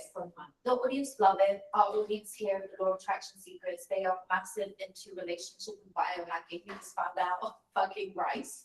They went viral, this clip on Bryce. I was like, okay, so biohacking and relationship. Exactly, and that's it. It's bettering ourselves. So that makes sense. Thank you so much for coming today. You're a beautiful soul. I've enjoyed every moment with you. And I really appreciate your vulnerability that you've like open booked it and just not held anything back. I'm like, I know I've learned how to stay together for 17 years. But I was saying this morning to myself in my meditation, like, God, I want to be with him for 50 plus years, which takes me to like, Here's old couple. right. So I was like, I really want to go. Running at your desk. Look, I You wanna don't get your want desk. to do this for a minute. I want, This is I'm here and I'm I believe if you don't love hard, you'll never love at all. You have to love so fucking hard. Love is so beautiful. I love the way you two are loving each other and you're all in, you're growing together, and I already see the amplification that's happening in your relationship. And from where I'm sitting, it reminds me a lot of Lucas and I in the most beautiful way, and I'm excited to see where it goes. Oh, big thank you. So inspired. If you guys have enjoyed today, make sure that you tag your favorite kid. Just take a screenshot of what you're watching right now on the screen and tag me at Natasha Berziano. I will repost my favorites. Thank you so much for tuning in. We love you. Hannah, thank you so much for coming. We'll see you again next Thursday.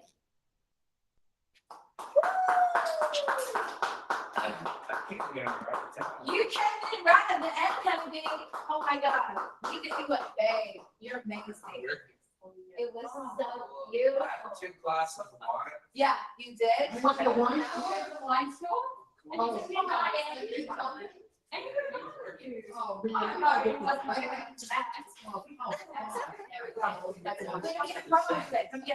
me get a promo quick. Can you have a photo? It's always the this part. You have to do it. The whole time. Like, people Is he like, British? sure. Yeah, you missed our whole thing. Yo, I know. That's what I was mad about. I'm No, here, like, you could have chosen This to video watch please it. already.com. You'll watch it You'll back. see. You will watch it back. Can I tell you something You will. about everything? Leave it there. I can mute it.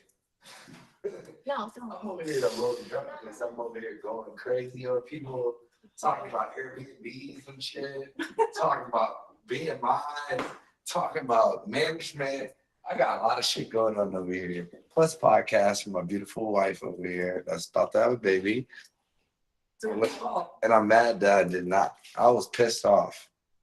Yeah, you can get that on live stream right now. You know what? There's no audio, so don't worry about I it. did put the audio on. There's audio. You can watch it back. Yeah, that's what you get. That's what you get. We're gonna test you. You'll Turn the really audio on. she spoke You up to test, us. Oh. test We're gonna yourself. test you to see if you watched it. One thing you should do is test yourself because I remember everything. You didn't see it, baby. I don't have to. Teleport. You just teleport to feeling it. Yeah, I can feel every energy. It's No, good you're energy. you'll really enjoy it. It was actually really good. For It was really anyone that didn't see the whole thing, it was really good. I can see the testimonials going on. Okay, wait. And I'm easy. I I just had a little burp. We'll do this one. Good for you. Oh man, I was cussing people out over here. It Oh, baby. was like, get your shit together. It was like, what's this bill? What's this? What's this? What's that? I wish y'all could understand what I go through sometimes. Oh, okay.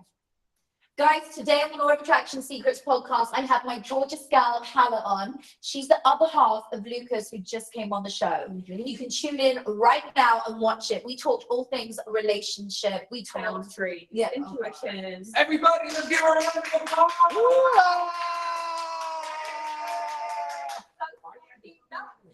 I fucking love him.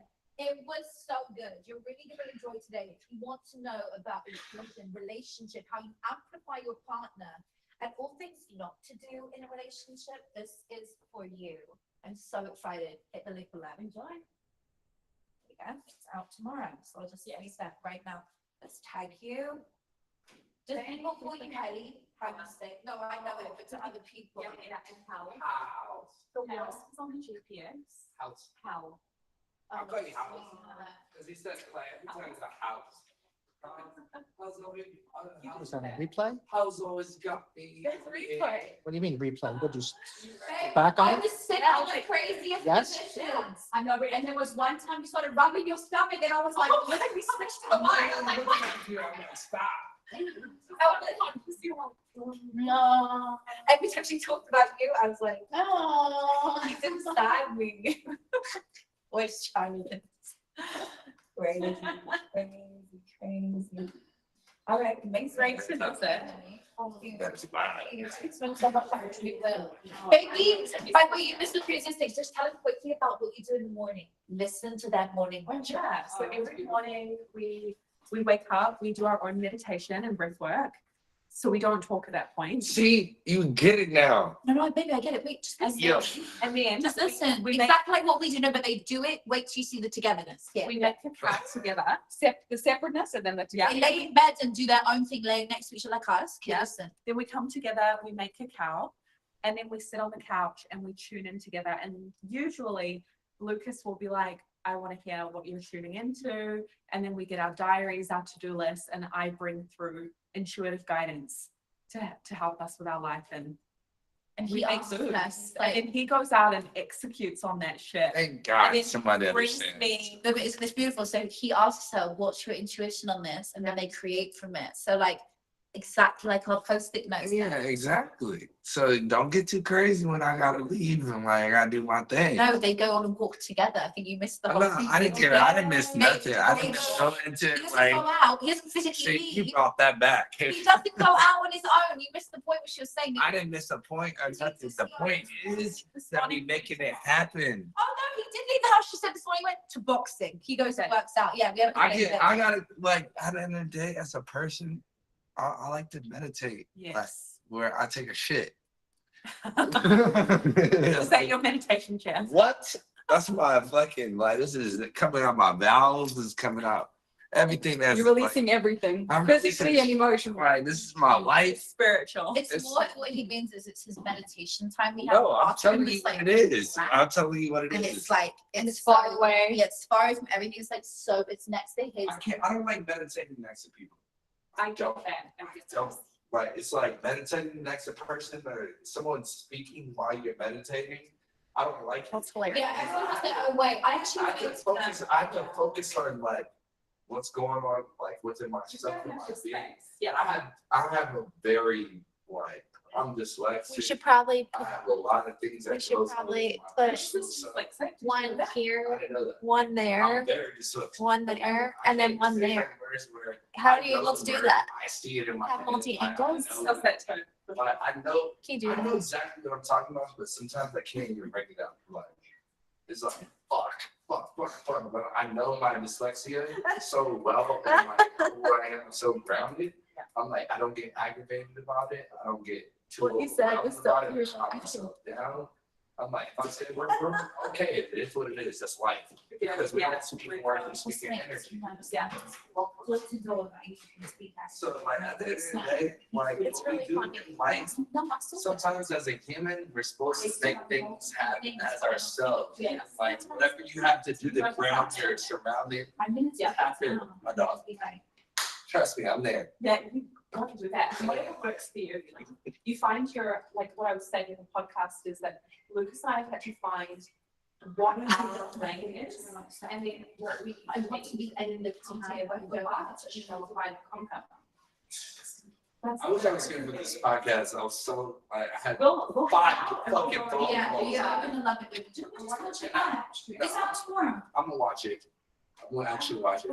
Absolutely, go too. And we'll Stop sharing everything. We'll talk about all the things. Nah, like, I just wanna make sure, like, Yeah. I know when I go to meditation, Yeah. I don't want to hear nobody. I don't want to hear. Sometimes I don't even like hearing voices. I just What guided? Yeah, I don't like guided meditations too much because I know where It's I like, put maybe the myself next one. and within I'm myself. just like, it's just showing me on the page. Just getting to that point in life where it's just like, you know, you can block anything around you. Because you One, just have to two, be three, around four, for five, So six, wild. feelings. 5 men. and that's That's why wild. everything. Oh, yeah, that's all. That was good. I I can't was wait. in watching. 6 hours, 7 hours. I'm telling you, my phone has been like this the whole time, That's crazy. all day. It's long. I haven't. I don't know if you know. Better on Kick. Or Sneeko. That's what we spoke about in the thing. We said Better on Kick. answering the calls you want, Yeah. calling people back with you want, not texting back with It's the whole thing. I don't know if you've spoken about this. If we had more time, I would have loved to have gone into it. It's like, how do you deal with people then thinking you're a bitch, that you're an asshole? Oh, I fucking love it. I don't even, yeah, he owns it. He Yeah, owns it. I don't give a fuck either. I don't give a fuck either. Like, I couldn't care less. Like, You just. It's a give a fuck. It's a give a fuck because at the end of the day, it's not about giving a fuck. I mean, I. No offense to anybody. Anybody should give a fuck about another person's feelings around. If you, genuinely care about that person no matter what. Always have that thing about that person that you care about, like, yo, I'm sorry, I can't talk to you right now. Yeah. I have to get to this next, like, I'll talk to you later in a few hours, whatever time that we're based on, we will talk to each other. When that time comes around, it's appropriate, it's that time. Where I came to a stand with myself is just like, all right, I got this next thing to do. You gonna Hey, did understand? you I'm cut- on to did the you- next person. did you edit it? It's calling my phone. The within Drea thing? seconds, we're talking. I'm not being rude. I'm not being an asshole. I'm not being nothing. If you think I'm an asshole, that's within your, like, an asshole is a negative gesture to me. Like, I'm not being an asshole. I'm being real with you, and this is our energy as in humans that we're supposed to have. And people don't know what you're juggling. Like, when they see that phone going constantly, we have to teach people how to treat us. And some people aren't that busy. Yeah. And then they don't realize, like, what? Like, yeah, can you catch up with me tomorrow? Or like, I tried to call you, I'm like, I'm fucking working. Oh, no, I get, those people have so much time on their hands. Yeah. While you are out bitching and doing your bullshit, I'm making money and helping the fucking world. Right, yeah. Like literally my day to day, you see it, because I'm touching people. Yeah. So I don't have time for like, we go like, we can go for lunch or we go for dinner. I'm like, unless we're collaborating, Yeah. there is no time for It it. shouldn't be about it collaborating or not. It's about understanding who we are as humans. Like, I have a whole different perspective than you are right now. You live a regular, not about being a regular life or anything. However, your life is projected in your point of view of life. So funny. That's where it's supposed to be. But I'm working, paying bills over here. I'm trying to get my life To have together. a family. When I have shit going on in my life, you can't understand that, and it's not gonna work between me and you or the other person. And that's what everybody should like figure out, like, Again, it's back to boundaries. And it's also like, one thing that Lucas and I really do in our lives is Trace get honest about what lights you up. And sometimes it's a collaboration, sometimes it's not a collaboration, and it's like with you two, where, or like, you know, we all got together, like we could bring yours and things like that, where you just feel a vibe. Yeah. And you're like, Oh, all I need is the 100%. vibe. Yeah. But this is when you're playing on the same frequency as people. Yeah, But like you were talking about, that's exactly what you were saying. You were saying like when you show up on a specific frequency, or you show up and you don't use your word, you're not vibrating at that frequency, so you don't. You don't attract that, and you really diminish it. Yes. people, and they don't really inspire. No, this is. I do that 24/7 of my life. If I like flirting with somebody, I'm like, We can't do yeah, that. yeah. Yeah, guys, you are very. The Wemmy stuff, You say can- You're It's cold, it's kinda cold. we cannot It's do that. just being honest. What? It's like, it's cold, being cold with a person is not being honest. That's The one thing that I ask you not to do. It's very special to me. What you're like, you're not giving that real energy to, like, I'm gonna give you the real, like, I'm not gonna be cold with you, I'm not gonna be hot.